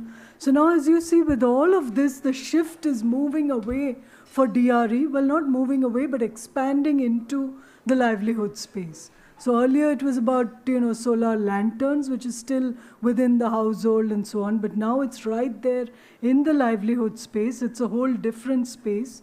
And then it's also about women who are playing active roles, not only as, women do in the livelihood space, as was also mentioned by Mary, but also as DRE entrepreneurs. So, just to give you also a few examples while we're on it, some DRE solutions, which again are not anecdotal but large scale, which have been transformative. So one is, powering critical energy needs like, healthcare, education, powering banks in a rural, remote area, for example. Or, for example, I'm sure Upmanyu will also talk about his biogas experience. But for me, the transformation in biogas has also been around the design of biogas to become portable, away from civil construction-based plants to something that comes in a bag or can be transported on a cycle, literally. So that has been transformative. It makes biogas so much more accessible. Then, DRE, so solar-powered vaccine storage backpacks, for example. Then, also innovations around business models. So, for example, models where you have agri-energy as a service. So you provide solar-powered milling services or solar-powered cold storage services. So these are business models that have helped to make DRE more accessible. And women as anchor DRE entrepreneurs, and I think some of this work was led in Bihar with Jivika, where you had these solar Sakhis, and now you also have similar work happening in other states, and I'm happy to share that CLEAN works actively with the rural livelihoods missions in several states, in UP, in Bihar, in Meghalaya, and we found women at the center of this work. So that is how, this has changed now. But one thing I observe, and I was yesterday at a session where we looked at the role of mini-grids for rural livelihoods and also mini-grids in general. But I also realize there are needs for checks and balances to ensure that DRE continues to play this, catalytic role in the livelihood space and in empowerment of women and marginalized communities in remote locations and so on. So one is, to be clear that provision of energy, and I was mentioning to Deepthi as she's from the livelihood space, energy is a derived demand. So energy will never be needed for itself. So if livelihoods is demanding energy, let us cater to the needs of that sector. So understanding of that user segment right from its backward linkages to its forward linkages, which may involve helping the dal that has been dried or milled in the solar-powered milling machine, to sell that dal, it also becomes a sort of a part of the DRE ecosystem requirement to finish that value chain for the user. And the other thing is also that DRE sometimes, I think Monish also made that point, one assumes that DRE is going to be very sensitive. It has already taken into account community needs. Let's not make any assumptions. Let's reach out. Let's design projects that are coming as a requirement from the ground. And there are also, again, I think Monish made this point as well. There's this view about, it's a poor thing, it's for the poor. So quality issues have not been looked into. I think now as CLEAN, we are really battling for standards and high quality within DRE. And I'm glad that, we have this new board at CLEAN that looks at DRE as a commercially viable industry. And I'm happy to share that we are on that path to CLEAN 2.0. And I'm sure we will make become the really effective champion that Monish mentioned DRE should be. I just want to make a quick point as well that DRE is an area that can be utilized for export, where India can be in the lead in these technologies because so much excellent progress has been made. And India has been such a leader already in the Indo-Pacific and the world with G20 and other platforms where they're leading. Being able to work, we do quite a bit of trilateral cooperation work in our office with the Ministry of External Affairs in third countries in the Indo-Pacific. This is a great example of project work that we could be doing, particularly in areas like the Pacific Islands, elsewhere in the region, because it's renewable, it's clean. In the case of India, utilizing this technology a lot more is very, very helpful. It cuts back on pollution, one of our biggest challenges here living in Delhi. So these are great solutions. They're smart solutions. They're not just good solutions for India, but they're solutions that India can lead on elsewhere in the region. And I think that's the next step in thinking about where do we go in the future. Thank you, Mary. That's an optimistic note to conclude this session and also to seek your help in taking this forward in that direction. So Rekha ji, I'll just, since you mentioned Mary, I'll take a couple of minutes. I'll give you an example of a societal transformation of a project in the DRE segment. 2.5 years back, at the point of COVID lockdown, we saw horror stories of multiple Hindu cremation bodies, dead bodies on single pyres. It was the India Today cover, it was on every news channel, including in Delhi. So you can imagine what was happening all across India. And in America. Yes, and at that point of time, we were all locked up and we said, why is this happening? So we were not able to provide wood for cremation. I'll leave the sustainable word consciously out. Every Hindu cremation that happens in India, the wood is not sustainable. It is just cut down. And we are talking about global forestation as carbon sink. And here as a society, and it's a society issue, we cut down 2 full-grown trees for 1 Hindu cremation. And when this horror stories came up, he said, we must look at this. So we were absolutely clueless. You die only once, so you don't know. You go to a cremation ground, you pay your last respects, and in a couple of minutes, you're out of there. And none of us know, so we didn't know. We said, let's find out. How does it happen in India? And in India, in urban centers, the cremation is municipal corporations, urban local bodies. In rural centers, it is akin the rural bodies or NGOs or what they call as Shamshan yogis who manage this ecosystem across India. And it's not standardized. But the only standardization is unsustainable wood, cut down without any certification around it. So we said, how do we change this? Now we are in the space of densification. So we aggregate farm residue biomass and we densify it into briquettes. And I said, we burn it in a boiler. So can't we use these briquettes, replacing that wood for the Hindu cremation? And to cut the long story short, 2 years down the line today, and I'll give you today's data, which we will publish today on Twitter, 70% of Hindu cremation in Aurangabad city happens on 100% briquettes.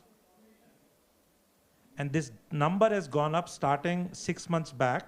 It was at 28%, 35%, 48%, 55%, 66%, and month of April, it is 70%. And average 250 cremations on wood happen in the city of Aurangabad. It's a decent sized city in Maharashtra. And the society has accepted it. And that means now quantifiable how many trees have not been cut. And what is required? A decentralized densification project only, where the cost of cremation, the urban local bodies, is 4,000 rupees for 300 to 400 kgs of wood, that is 2 trees.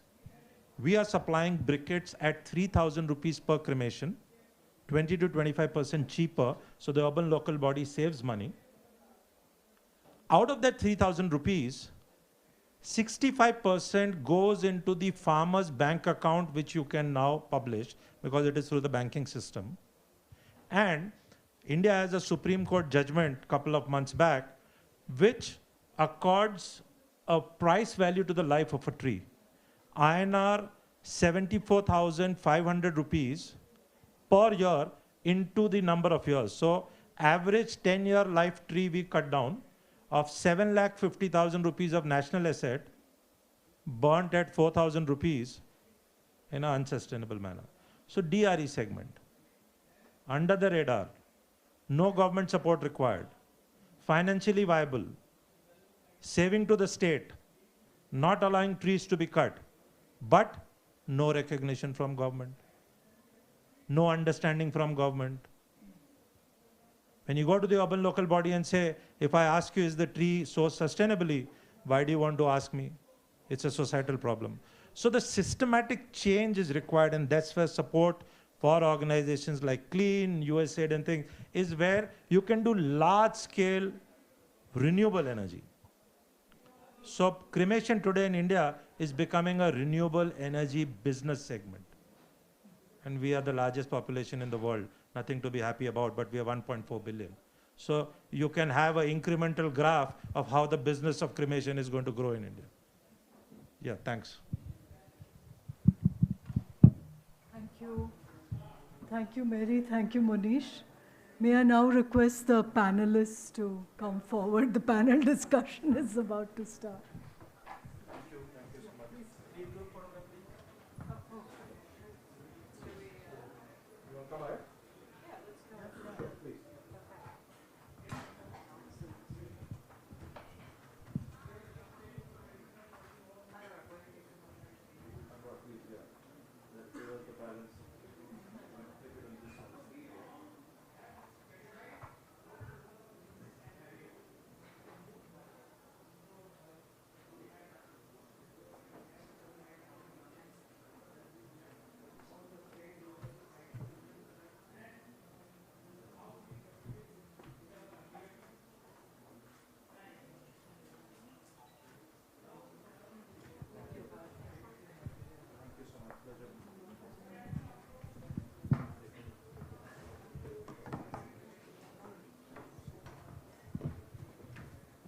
May I now request the panelists to come on stage? Ms. Akanksha Chaure, Ms. Deepti Ameta, Mr. Kunal Ved, Mr. Upmanyu Patil, and Ms. Shubhra Mohanka. While they are getting on to the stage, I'll quickly introduce them to you. So the moderator for the session is Akanksha Chaure. Akanksha is a known name in the DRE space. She has a long history with TERI and its flagship program as well, the Lighting a Billion Lives. And she's also been the CEO of IT Power India. She's also been an advisor of Clean for long years. Deepti, as also introduced by us to Monish, by Monish to us, is the CEO of Udyogini. She's a gender and livelihoods expert and will also be joining Clean as its CEO in about a week's time. We have also with us Kunal Ved. Kunal is a leading DRE technology provider in the textile space, and I'm sure he'll be able to tell you more about it. But I know we're working closely with Kunal in the solar-powered silk reeling space in Meghalaya and other states. He'll talk to you more about as well. Upmanyu is a long-known name now. He is the Director of Programs at Swayam Shikshan Prayog, and he's been working closely on the renewable energy for rural livelihoods and women empowerment, and I'm sure he's the right person to have on this panel. We also have with us Shubhra Mohanka, who's Director of Galo Energy, which is the DRE arm of Gotham Solar. And so she represents here the DRE, the woman DRE entrepreneur, in this group. Over to you, Akash. Thank you, Rekha. I'm really happy to be moderating this session along with the interesting panel that you have. This session itself is so interesting, the women empowerment through DRE way. So the context has already been set very well by the previous session. But let me just add to something from my own personal experience, and which also kind of give an opportunity for the panelists to focus their discussion around the two key topics. So, about 32 years back when I started my career in this sector, at that time, the term was non-conventional energy. It was not renewable, it was not DRE, it was not DER, it was not energy security, energy access. Nobody knew of these terms. It was only renewable energy. I was doing a project, I was a part of TERI. I was doing a project on solar pumping. The pumps were imported from Europe because there was no make in India pumps, and we were to install those pumps.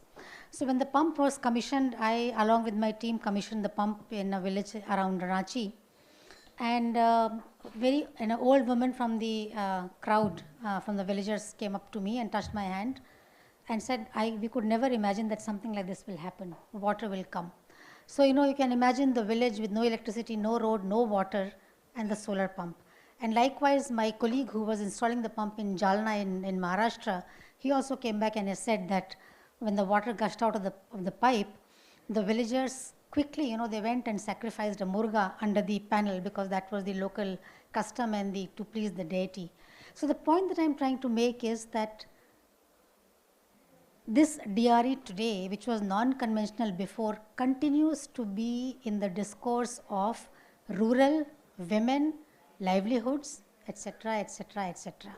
As Monish said, the two discourses, the DRE and the DRE which is providing income opportunity to the rural women, which is subscribing to the lifestyle for environment philosophy, which is doing so much in the space of livelihoods, health, education, etc., etc., is still disconnected.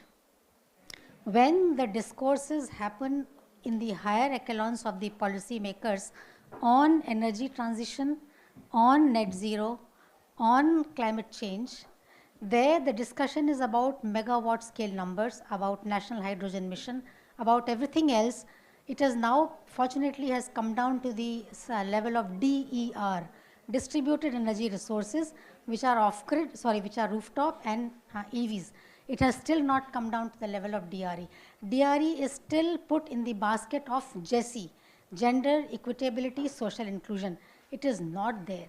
So my first point of discussion, request to the August panel here, and they will have an opportunity to introduce about themselves, about the organization, is how can DRE today reach that levels of policy makers who are talking about energy transition only the gigawatt way and not through the DRE way. So that is my first point of discussion.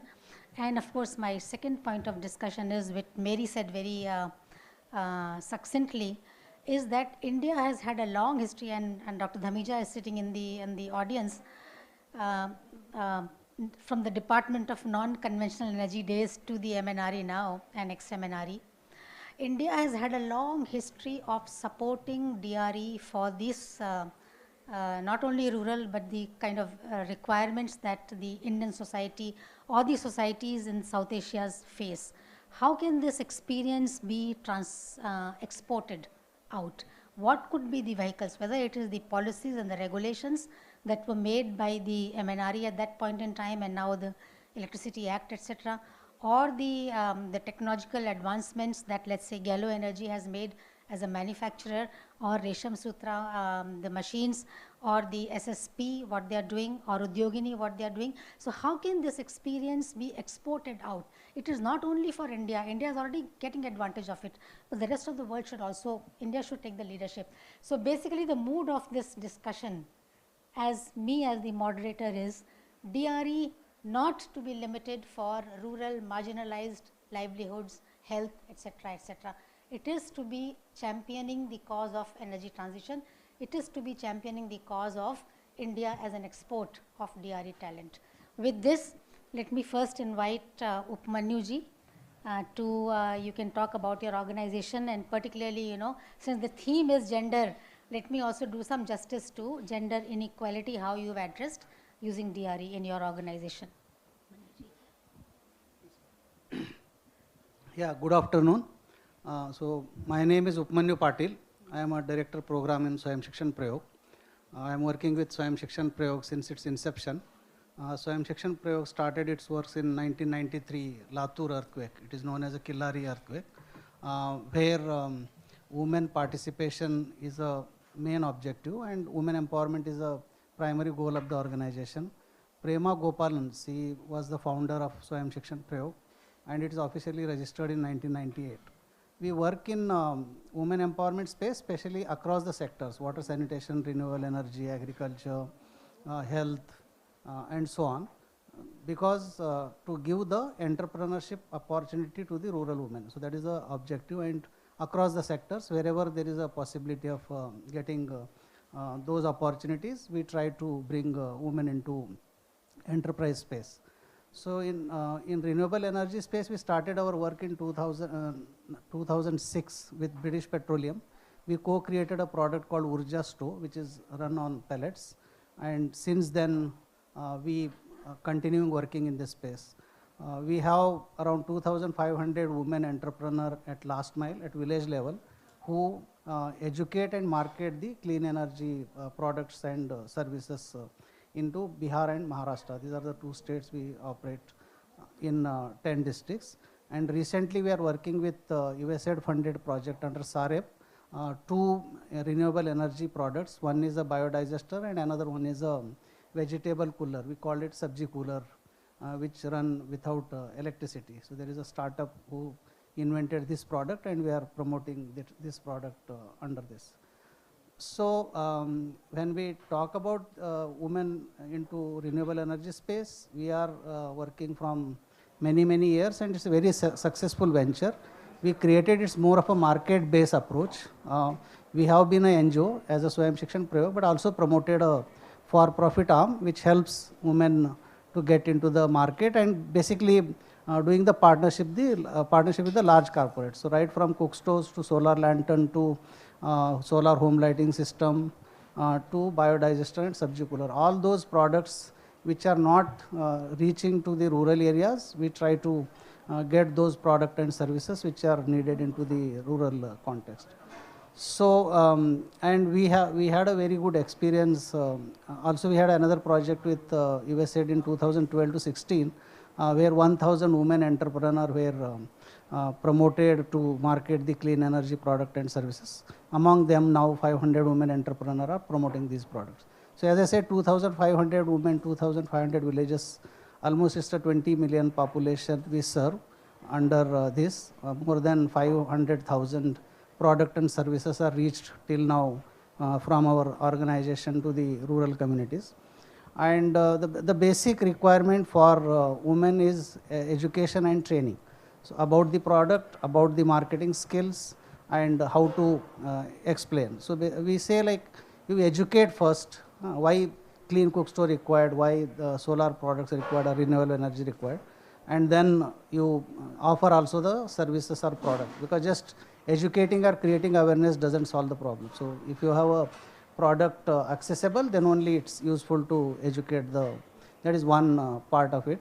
And also now introducing slowly as a part of like livelihoods, not only just selling the product and doing it. So many products which are useful into the livelihood space, so like solar dryers, the vegetable can dry and kept it and then promote them to sell. We have milk chillers which also run on solar power things. So there are many products and services which are useful in the rural community and run and operate by renewable energy. Because it's also, now we say like there is a grid available in every village, but it's not reliable. So many times it power off. So if you take a milk as an example, even 2 hour power off, then the milk will get spoiled. So that is the importance of a renewable energy. And women are very well educated to the family members, especially with the women, and most of the product and services are linked to families and at the household level. Yeah, thank you. Thank you, Upmanyuji. I'll come back to you with your thoughts on these 2 questions about how can this experience be taken to the level of linking it with the energy transition discussion and the export potential of your experience. Deepti, over to you. Yeah, you can. Yeah. Thank you, Akansha. So I'm only going to do the introduction because you've asked too many complex questions, and I think I wish there were easy answers. So the first thing I would say, I've been in the sector for 20 years, worked primarily for the livelihoods in women, something that I really care about. And at Udyogini, in the last 2.5 years, I have been leading the agenda for 2050.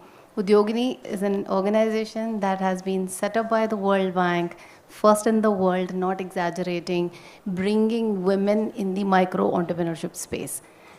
I think there is also another answer that lies to one of the questions that you've asked, how do we bring it to the policy? Imagine 30 years ago, nobody was talking about entrepreneurship. Now entrepreneurship is the buzzword, right? So I guess what we have been focusing is looking at what is the existing livelihoods that women in the rural areas have, and can we bring the entrepreneurship lens to that? And what that means is that when you are living in poverty, you're looking at whether my both ends are met or not, not beyond that. And if we were to just look at that, is it, what you put in, is it also giving you the output the same level or not? It's the basic thing that we do. And now in that basic thing, if I just go deeper into that, there comes the business plan, there comes all of the calculations, the break-even point and this and that. So having said that, what essentially the point I'm driving here is that it's, the question was that how do we address the gender inequality? This is an organization that is solely focused on gender equality, and gender here equates to women in this case. I don't know how much you guys know, but there are 8,000 FPOs, the farmer producer organizations in the country. How many % do you know of these are solely women FPOs? Any idea? 3%. 3%. And so of those 3%, this organization is solely focused on that. Thank you. Shubhra, can I ask you to, yes. Yeah. Okay. Yeah. Hi, my name is Shubhra Mohanka. I am from Gallo Energy. I lead the company, and I'm better known as a sister arm of Gotham Solar, which is a much more established company in the manufacturing space and solar industry. So the reason, and I think right now I think it makes sense to tell you why we actually thought of having a separate company for DRE sector. So when we saw the solar landscape, the policy initiatives in the government was dominated by the gigawatt plans. And as manufacturers and as private enterprise, we thought that that DRE required a separate focus completely than the focus of a gigawatt plants and manufacturing. So in Gotham Solar, we do more of solar panel manufacturing. We are at a 1 gigawatt of solar module plant, and we're expanding that. And Gallo Energy, which I lead, is basically focused on DRE solutions. So when I say DRE, we do two types of things there. One, we are a vertically integrated manufacturer of the components that are used in DRE. So for example, there's a solar module, battery-based system, battery structure, motor, pumps, inverters, charge controllers. This is what we manufacture because our genesis is manufacturing. And we strongly believe as a company that India needs its own solutions. If we need to address problems related to India, we need to design products based on what we have, and we need to manufacture it. And and when you design and manufacture it yourselves, is when you are able to address the problems more effectively. So, so we do manufacturing of these systems, and we take up projects with government, and now I'm also leading a retail initiative to take the products to in a retail kind of a setup to the consumers. In terms of product areas, our entry point was solar lanterns, solar home lighting systems, solar street lights, which I would say has now evolved more to solar pumping systems. That is what we have been focusing on more in the last 3-4 years, basically on the basis of the kind of demand that we are getting from consumers, and decentralized solar power plants, basically, where the electricity is not reliable, then you give battery backup based solar power plants. So this is the kind of work that we do. We are a pure 100% private enterprise, and so this is the introduction.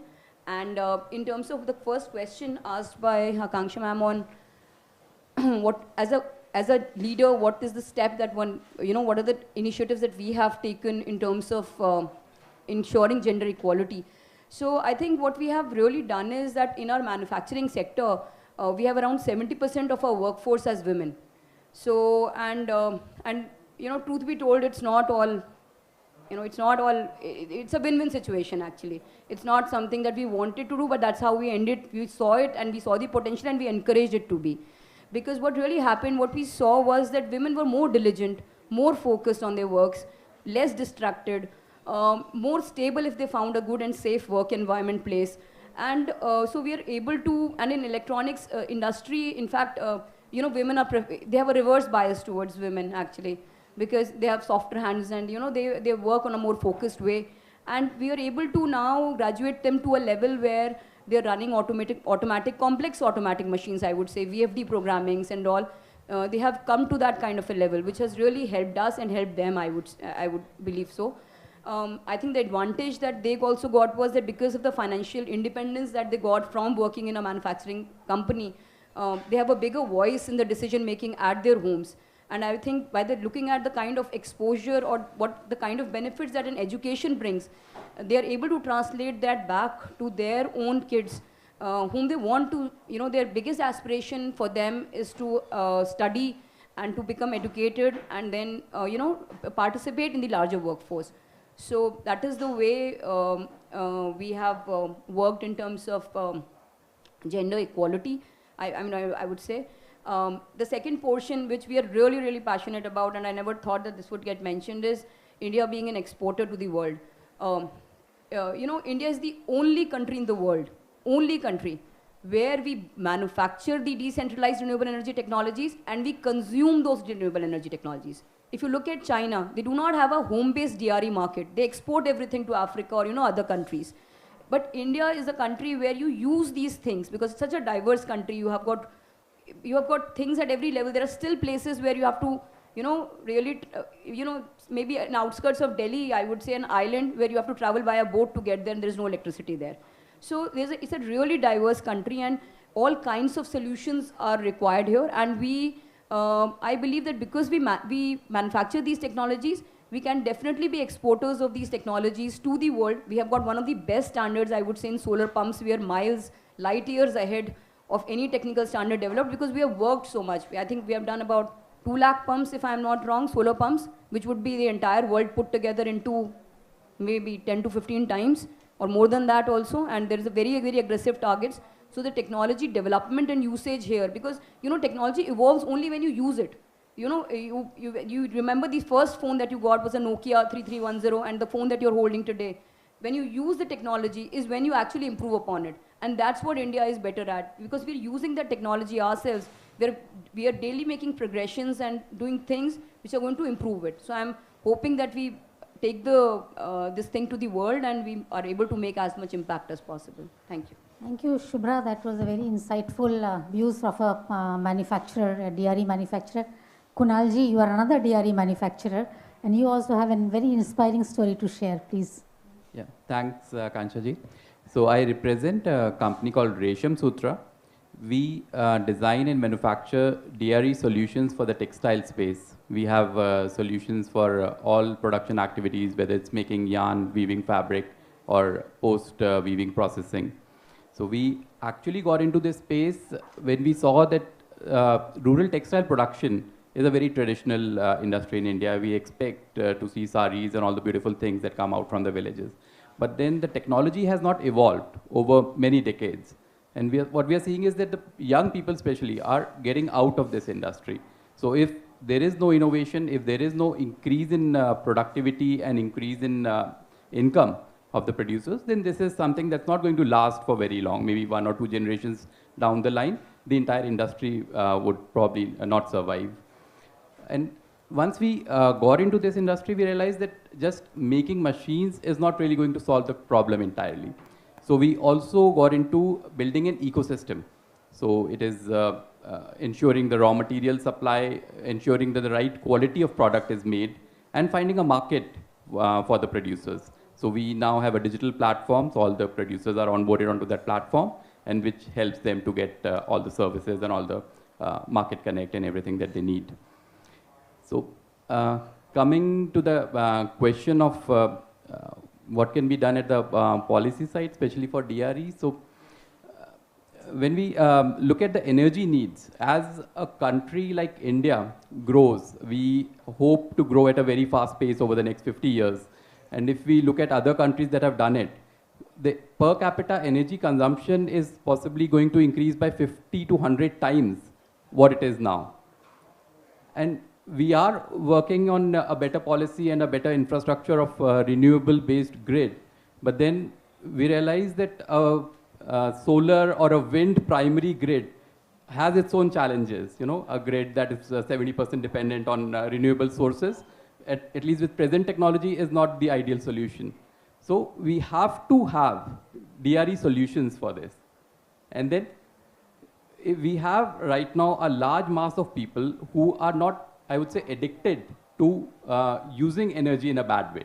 So if in present situation, if we are able to bring these people to good energy habits of using renewables rather than trying to convert them once they are already, kind of spoiled, so it's going to be much better if we start converting them right from the beginning.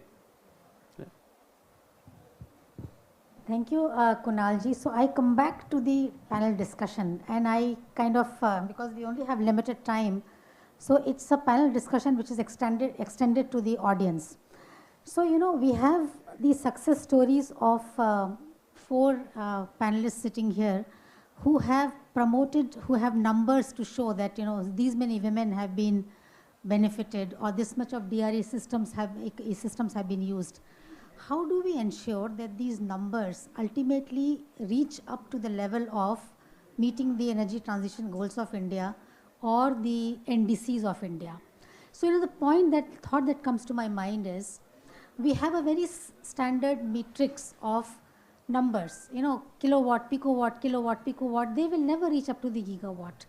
But if we subscribe to this philosophy of lifestyle for environment and the women empowerment and to DRE for eliminating poverty or the gender inequality, can we collectively as a DRE community think of a framework which then gives tangible numbers or the tangible kind of results to the policy makers to show that energy transition and the climate change agenda and the NDCs can also be or are also being met by X, Y, Z like this. So a very different mindset of looking at DRE. And this is where, 30, 35 years I have worked in this sector, not necessarily on DRE on all the time. I started my career on DRE when it was a non-conventional, and in the twilight of my career, I will not like to acknowledge that, but I would still go back to DRE. And I think what I've seen, and I've also worked internationally as consultant on African countries, South Asian countries, I strongly feel that India has a lot to export. And if I make a plea on behalf of the panelists, and please add to, let's say, USAID, how can we build a story of exporting Indian DRE experience to South Asian countries, to Africa, and more importantly, how do we capsule the story of DRE to the policymakers sitting in the PMO or the policymakers who are talking about energy transition and climate change NDCs. So the floor is now open to the panelists and to the audience for an open discussion. Thank you. Anyone?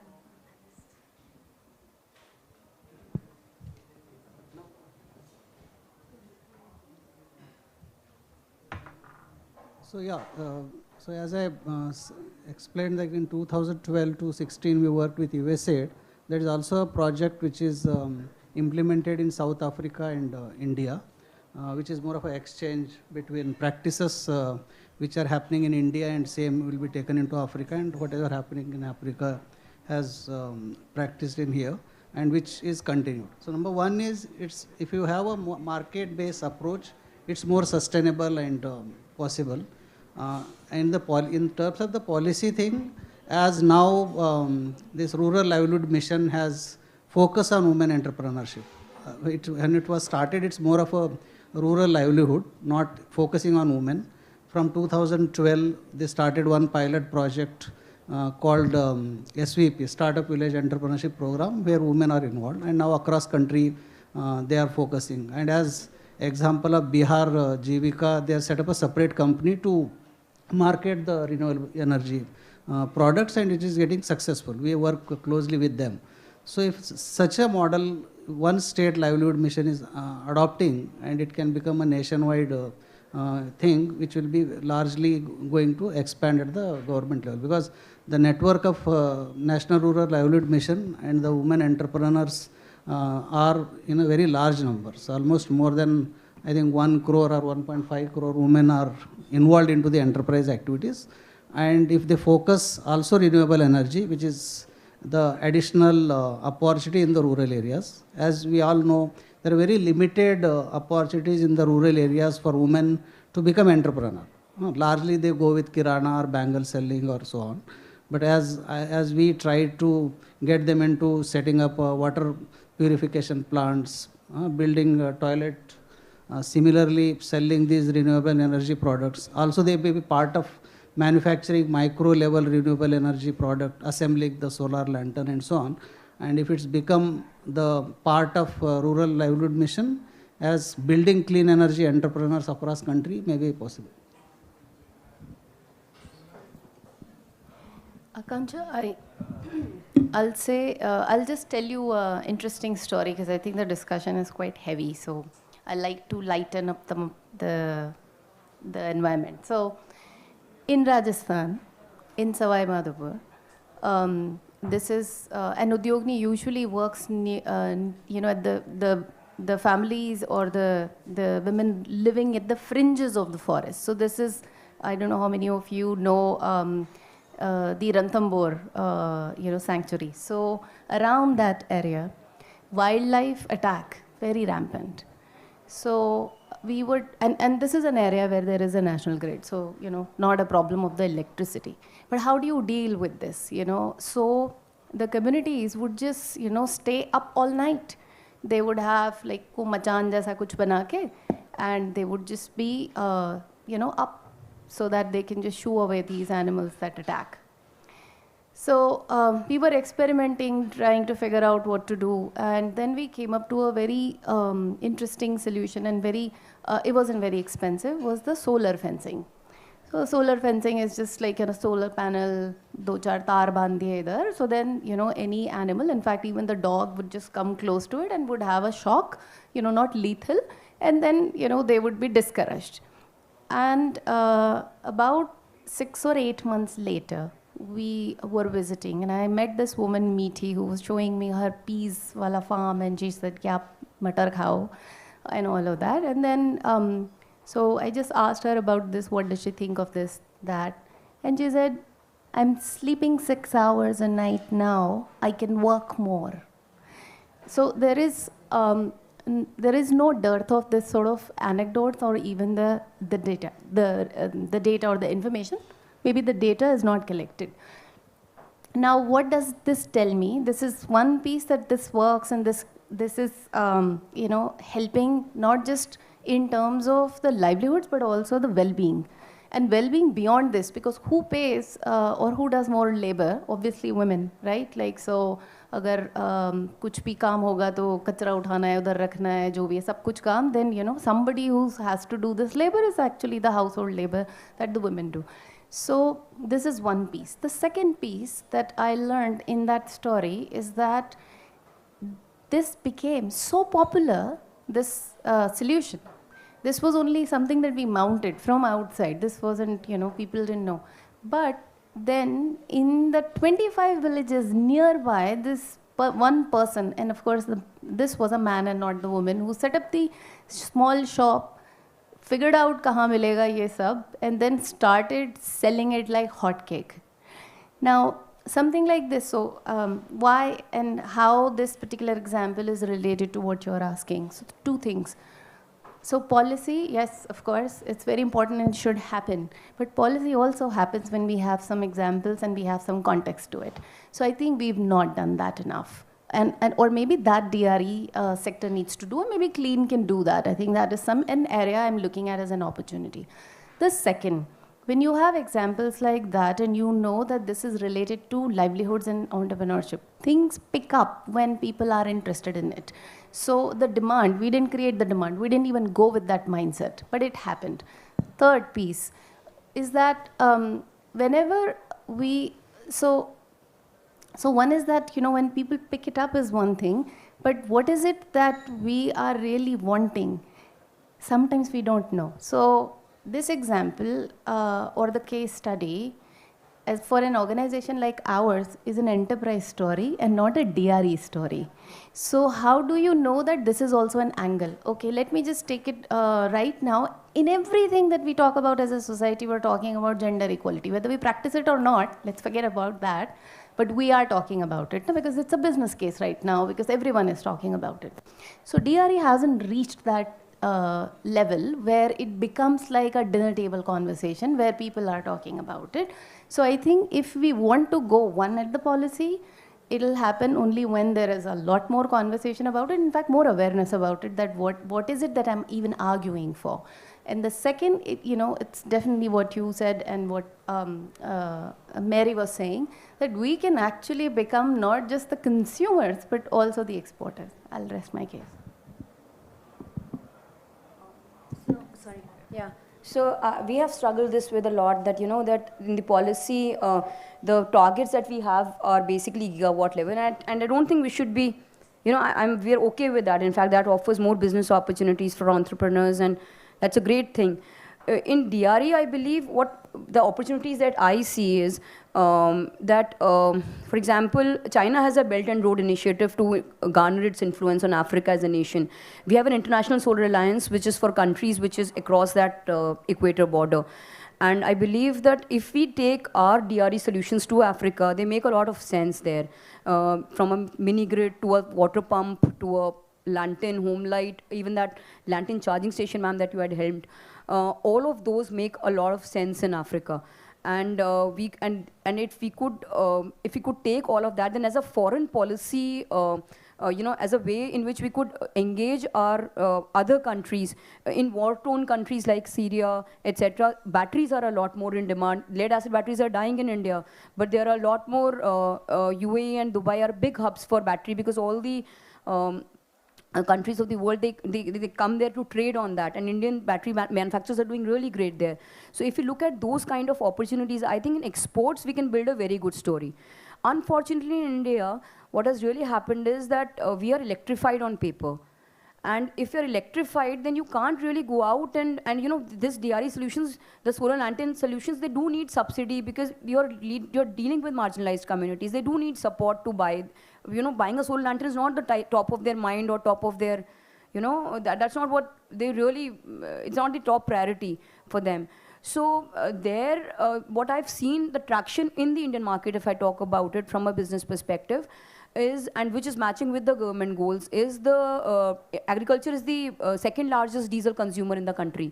And diesel powered pump sets are a big, this thing. In fact, there are long queues in electricity department for electricity connections in farms, which they're never going to give, because these are non-paying customers at the end of the day. And nobody can, say that, bluntly, but that's how it is. So they don't really want to give those connections. So when they get solar pump sets, it actually makes a huge, huge, huge difference to them, because then they don't have to spend that, diesel rates are rising every day. So they can't be spending 90 rupees per liter diesel, getting it, and to Delhi mein we are getting 90 rupees per liter. There, getting in that remote area, transporting it, adulteration, storing, everything is a big headache.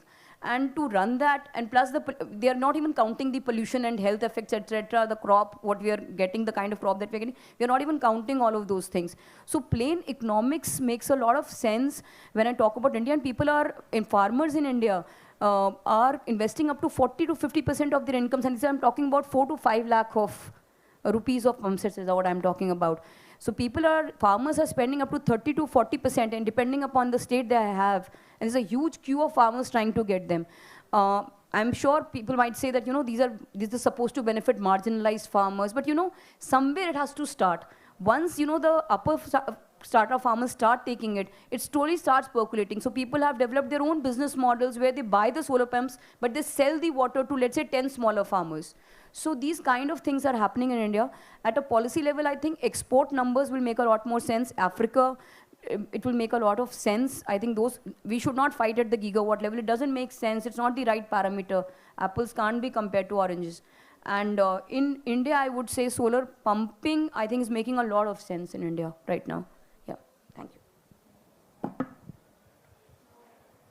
So, I think, Shubhra, you had mentioned earlier that in India, we are not just making DRE products, we are also one of the biggest consumers of DRE products. So that does is that it helps us to refine the product design and quality at a much bigger scale than what any African or a smaller country anywhere would do. So as a result of this, I think many countries in the world look up to India when they try to find solutions to their problems, because we have something they're looking for, a solution for 1,000 people. We have already installed it for 100,000 people here. So that's of course going to work, they can be sure of it. And then another thing that it does is that we get a lot of feedback.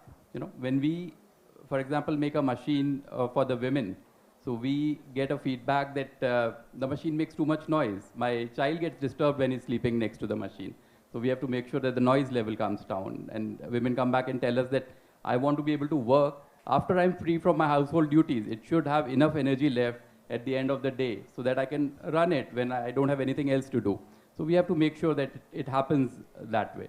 So this feedback is what makes a product better, what makes a solution actually solve the problems. And I think if a product is good, if it solves the problem, then the scale automatically happens. Because there are, in India at least, one thing that we are sure of is we'll not run out of people to use any product. That's our biggest strength. We have more people than anybody else. So if we have a good solution that works for a good number of people, so we are at the right place to actually make it happen. And whatever the numbers are, because another problem that we face when we try to talk of measure a success of a product in terms of gigawatts is that we are trying to make products more energy efficient, use less energy. But on the other hand, you are being measured by how much energy are you wasting. So that I think is not a good measure to start with. We should be measured in terms of how much solutions we are providing, how many jobs we are creating, how much income are people getting based on the product that they are using. So I think those are the better parameters to measure things. So we should change that at policy level. Yeah, so that's exactly is the framework that we need, a very different way of measuring DRE. And one very good point that you made, it's not only about exporting the solar products directly, it's also the export of, let's say, your Resham products, which are certified as, this product does not use any child labor, so this product uses renewable energy. Something like this. On that line, we have recently introduced a certification for that. So the products that are made on our machine are now certified that they have been made ethically. Nobody has been exploited, and they have been made using renewable energy. Yes. And we find a lot of interest from good established brands to market products like that if they are able to use those.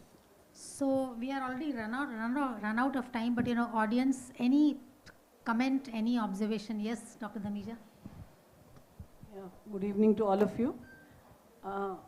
Like Akansha said, that the transition I have seen right from the time I joined the ministry as a department to what I am today. See, the transition has come. I've been interacting with women all these 3 decades. I was in the bioenergy space, and I had the opportunity of interacting with women all over the country. The enthusiasm is there, and I think it has changed. Women are now more proactive, but there are 2-3 points I want to make. It is good we are telling that we want entrepreneurs, but are we really educating them, making them more aware? Do they know that these opportunities are there? I think that gap still exists. So we have to go. What I felt was you were talking of 3% FPOs. I am talking of the sarpanchs I met. Panchayats, they have to have women sarpanchs. Most of the time, they were just proxy sarpanchs. The brother-in-law, husband, they were the ones who were doing the main thing. But there was a change I noticed in the government of Haryana. They said, Madam, first we used to allow all these things. Now we tell all the husbands or the men to just get out. Only the women will be there. So this sort of a change has come, and it should be promoted, encouraged. Okay, I want to say something more about capacity building. Now I'm in the area of skilling with green jobs. So have we thought of skilling them, training them? If we are telling them that you become entrepreneurs, have we thought of some formal training? The trainings which I witness in my organization, whether it is for solar, whether it is for waste, or whether there are no women. It is very difficult to find a solar trainer, and they are not even encouraged. So Shubhra, even today, women trainers are not encouraged. But I have come across Renew Power where they say we have a division, full division, which is led by women for solar installation also. So that is a very good sign, but these patches are very few. So this is something we have to, we have to really provide them to skilling, training. I've been involved with Chula programs right from 83. The time when I went to the field, I saw women coming for training for the improved cook stoves with one roti and some onions. See, this was the enthusiasm they had to come and learn about this technology so that they can earn some livelihoods. So then one more point, ISA. You're talking of ISA. We in Skill Council, we are also connecting with, we have connected with 82 countries through ISA, and we have provided trainings, 1,500 trainings on solar, that was designer, and of course, pumping. Pumping is an area where there is a need and there is a demand for training. So these trainings we have cut across 82 countries, and it was in 3 languages, and we are still going on with it. So I think there is a lot of scope.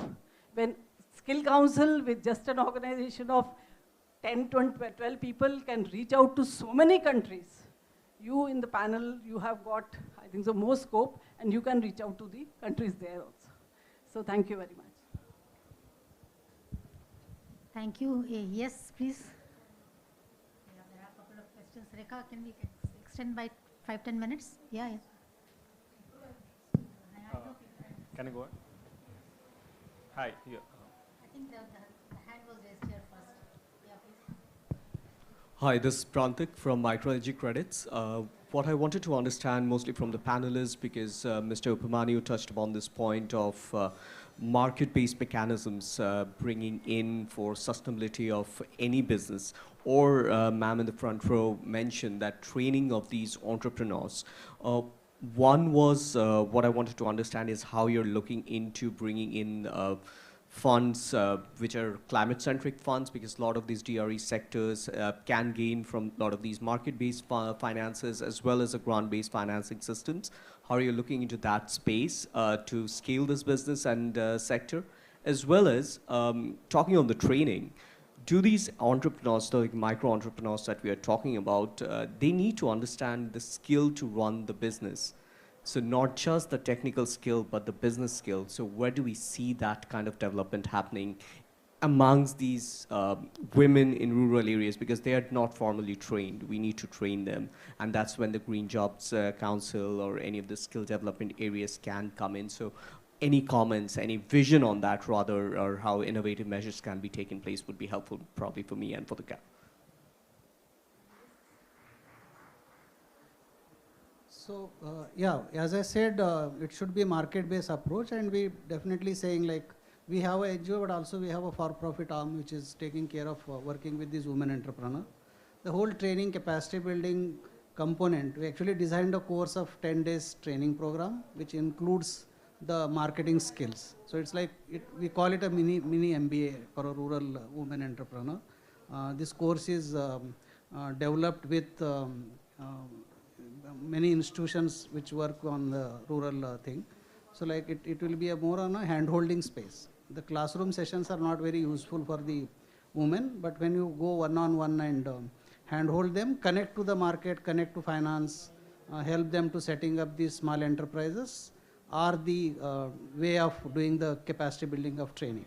And technology specific trainings are required, and those actually the product companies are very well able to do those kind of trainings, and there is a need for them to train these women into the specific product or services.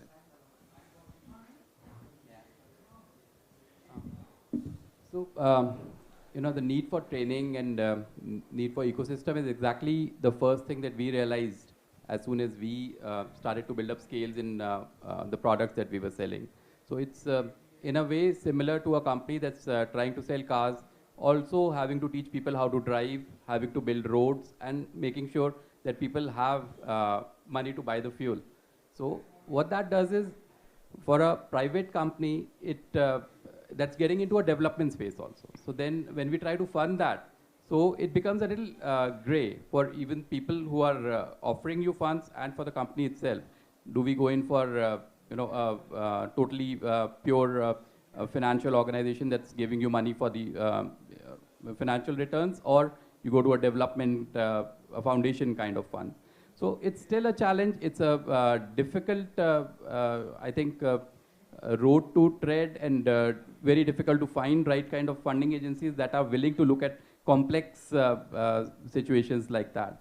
So, but then I think if we want to solve a problem like this, there is no other way out. We have to do everything that's needed to be done. Right? So to answer, yeah, just 1 second. I think there was first question about the carbon finance also, so let me handle that question. So, yes, carbon finance is coming to DRE sector, but not the way not exploiting the full potential. See, the involuntary market, the involuntary carbon market is something where the DRE projects fit in very well.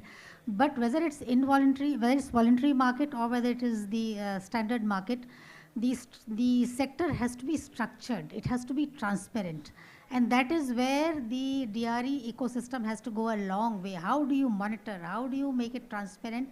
Only a few cook stove projects are getting the carbon finance, but there's so much more potential where you. The key lesson is this DRE sector has to be structured to be able to, and transparent to be able to, and standardized to be able to attract the carbon market. Yeah. Thanks. Thanks. Great insights from all the panelists. I just wanted to make this point. So, Priyatam, I'm from CEW. We have an initiative called Powering Livelihoods. We work with many clean energy enterprises, including Resham Sutra, of which Kunal is here. So the point I wanted to make was that I think you're mentioning that the narrative around DRE technology should be net zero, energy transition and all, but as other panelists also mentioned, I think somewhere along the lines, like the narrative of job creation, income realization, potential of providing, meeting aspirations of many young people entering the workforce, I think should be the narrative when we take this to the policymakers. And secondly, on the export thing, I think only focusing on exporting technologies as such would not yield us as much results. I think case in point would be the Ujjwala scheme by EESL, the LED scheme, where it was a holistic program, right from deploying technologies to financing model to government players defining roles, which then was, I think, taken up by many Southeast Asian countries. So in DREs also, I think, in addition to technologies, I think as Kunal was mentioning, market linkages, backward and forward, training and capacity building, awareness creation, all those aspects needs to be combined into a model, and then probably something like a knowledge transfer program between countries, or and then these kind of modalities can be worked out. But my question there would be that if at all India does successfully create such models, who would take up the other components of that program? Say creating these linkages, creating training programs for population on ground. Would it be government itself, or other philanthropic or social organizations working on ground? The only flip side to that would be too many hands on deck, but yeah, would be curious to know the thoughts of the panelists here. So once again, we come back to the question of how do we mainstream DRE into the national level discussion. Whether it is on energy transition, whether it is on climate, whether it is on job creation, DRE has to reach that stage. Harry Belafonte, some of you would know, the great singer who died recently. One of my favorite songs of Harry Belafonte is There's a Hole in the Bucket. Please go back and listen to this song, There's a Hole in the Bucket. It starts with the problem of a wife telling the husband, husband telling the wife, there's a hole in the bucket, how do you fill it? And the whole song comes back to the same problem, there's a hole in the bucket, how do you fill that hole? So, with all this discussions that we are having around DRE, we still have to fill that hole in the bucket about how do we take DRE to the level where it is in the mainstream of energy discussion or livelihood or any discussion, but it should not be on the fringes in the NGO sector, as Munish said, chota mota, chalta hai types. With this, I think, yeah, please. There's another question. Regarding carbon finance, ESL has put up, I think they're putting up a proposal on solar induction cooking. Okay. Solar-based induction cooking, and that is going for carbon finance. Okay, yeah. Yes, please, there was a hand there, yes. Ma'am, I'm Vineet Kashyap from Dharma Life Foundation. So, Abhi, ma'am was speaking on the potential of solar pumps right now we have in India and other parts of the world as well. During the Green Revolution, heavy subsidies were introduced on the pumps, electric pumps, and As a result of that, now we see that underground water table depletion has happened across India, and water is also a big problem to be addressed in our policy concerns. So as we speak of policy measures, say on DRE space, and we have a potential of solar pumps in India and the world, and all that somehow falls into the area where water scarcity is there. So are there policy considerations that these solar pumps, when are deployed with no, say, regulatory framework on ground to regulate the consumption of these pumps on ground, will they not lead to a larger problem of water scarcity in the time to come? Are we thinking in that aspect? So for example, you're completely right about this, that there are concerns about the groundwater getting depleted. So one, from a policy intervention perspective, there are something which are called dark zones which have been created and which have been mapped in entire India. In these dark zones, there is no new boring or new pump set which is allowed to happen. And this particular scheme which has been launched by the government, it only gives pumps on subsidy if you have a micro irrigation, you know, the drip system or the sprinkler system, you know, the things which help to use that water more efficiently. They give more priority to farmers who have deployed that usage of water more efficiently. So they're putting those farmers on priority. And hence there is a lot of, so farmers have started putting more drip irrigation systems and micro irrigation systems where the water is used more efficiently. It straight away goes to the roots instead of, you know, just flooding and doing things. So so from a solar pump perspective, this has, I mean, in fact, you know, he could go and buy an agriculture pump set and diesel pump set. Nobody's going to see all of that. But in a solar pump set, these things are ensured before giving him a solar pump. These 2 or 3 things are, you know, every form he has to put a tick. Their entire survey has to be uploaded on a government portal which gets checked, and then only that farmer is made eligible to that, to be given a solar pump. So I would believe that, you know, more and more such ideas when they come in, as more such measures will be put in place. The government is very, very conscious of this fact that you just mentioned. It's a very valid concern. I think there are too many. Howdy. Yes, please let me allow one more question. Hi, ma'am.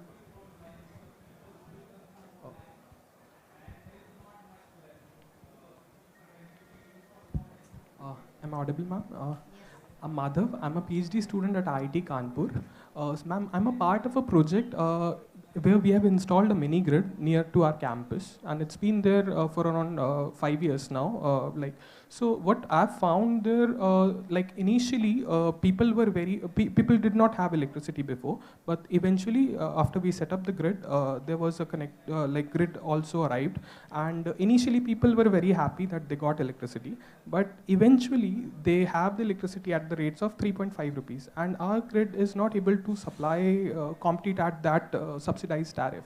And what we are seeing in Delhi, so when I often visit these villages, I have people asking me that Kejriwal government is giving subsidies up to 150 units, and so how do we compete in that nature? Because ultimately to have this financially viable, sustainable models, even the technology is totally sustainable and it's designed for that. But how do we compete up to that policy challenges? So my very simple and standard answer is, why does mini grid have to compete with grid? I mean, you know, it's the government's, it's a developmental agenda. If the government is providing subsidized electricity, the mini grid should also be considered as a part of the electricity provision. I mean, this brings to a larger policy discussion which we can continue later on. But you know, why should renewables be put on a losing footing from the beginning itself? Yeah. With this, I think let's thank you very much, the participants and panelists. It was an interesting discussion. I'm sure you also enjoyed. Please go back and listen to the song, There's a Hole in the Bucket. Yeah. Thank you, everyone. It was a very, interactive session, and also take back the message that DRE can be your, go-to for energy. Reliable, affordable, so on, with good financing. As they say, if the cost of capital can be lowered for DRE, a lot of that puzzle can be solved, including the one you raised, where, the DRE provision can be sustainable and viable. Thank you all.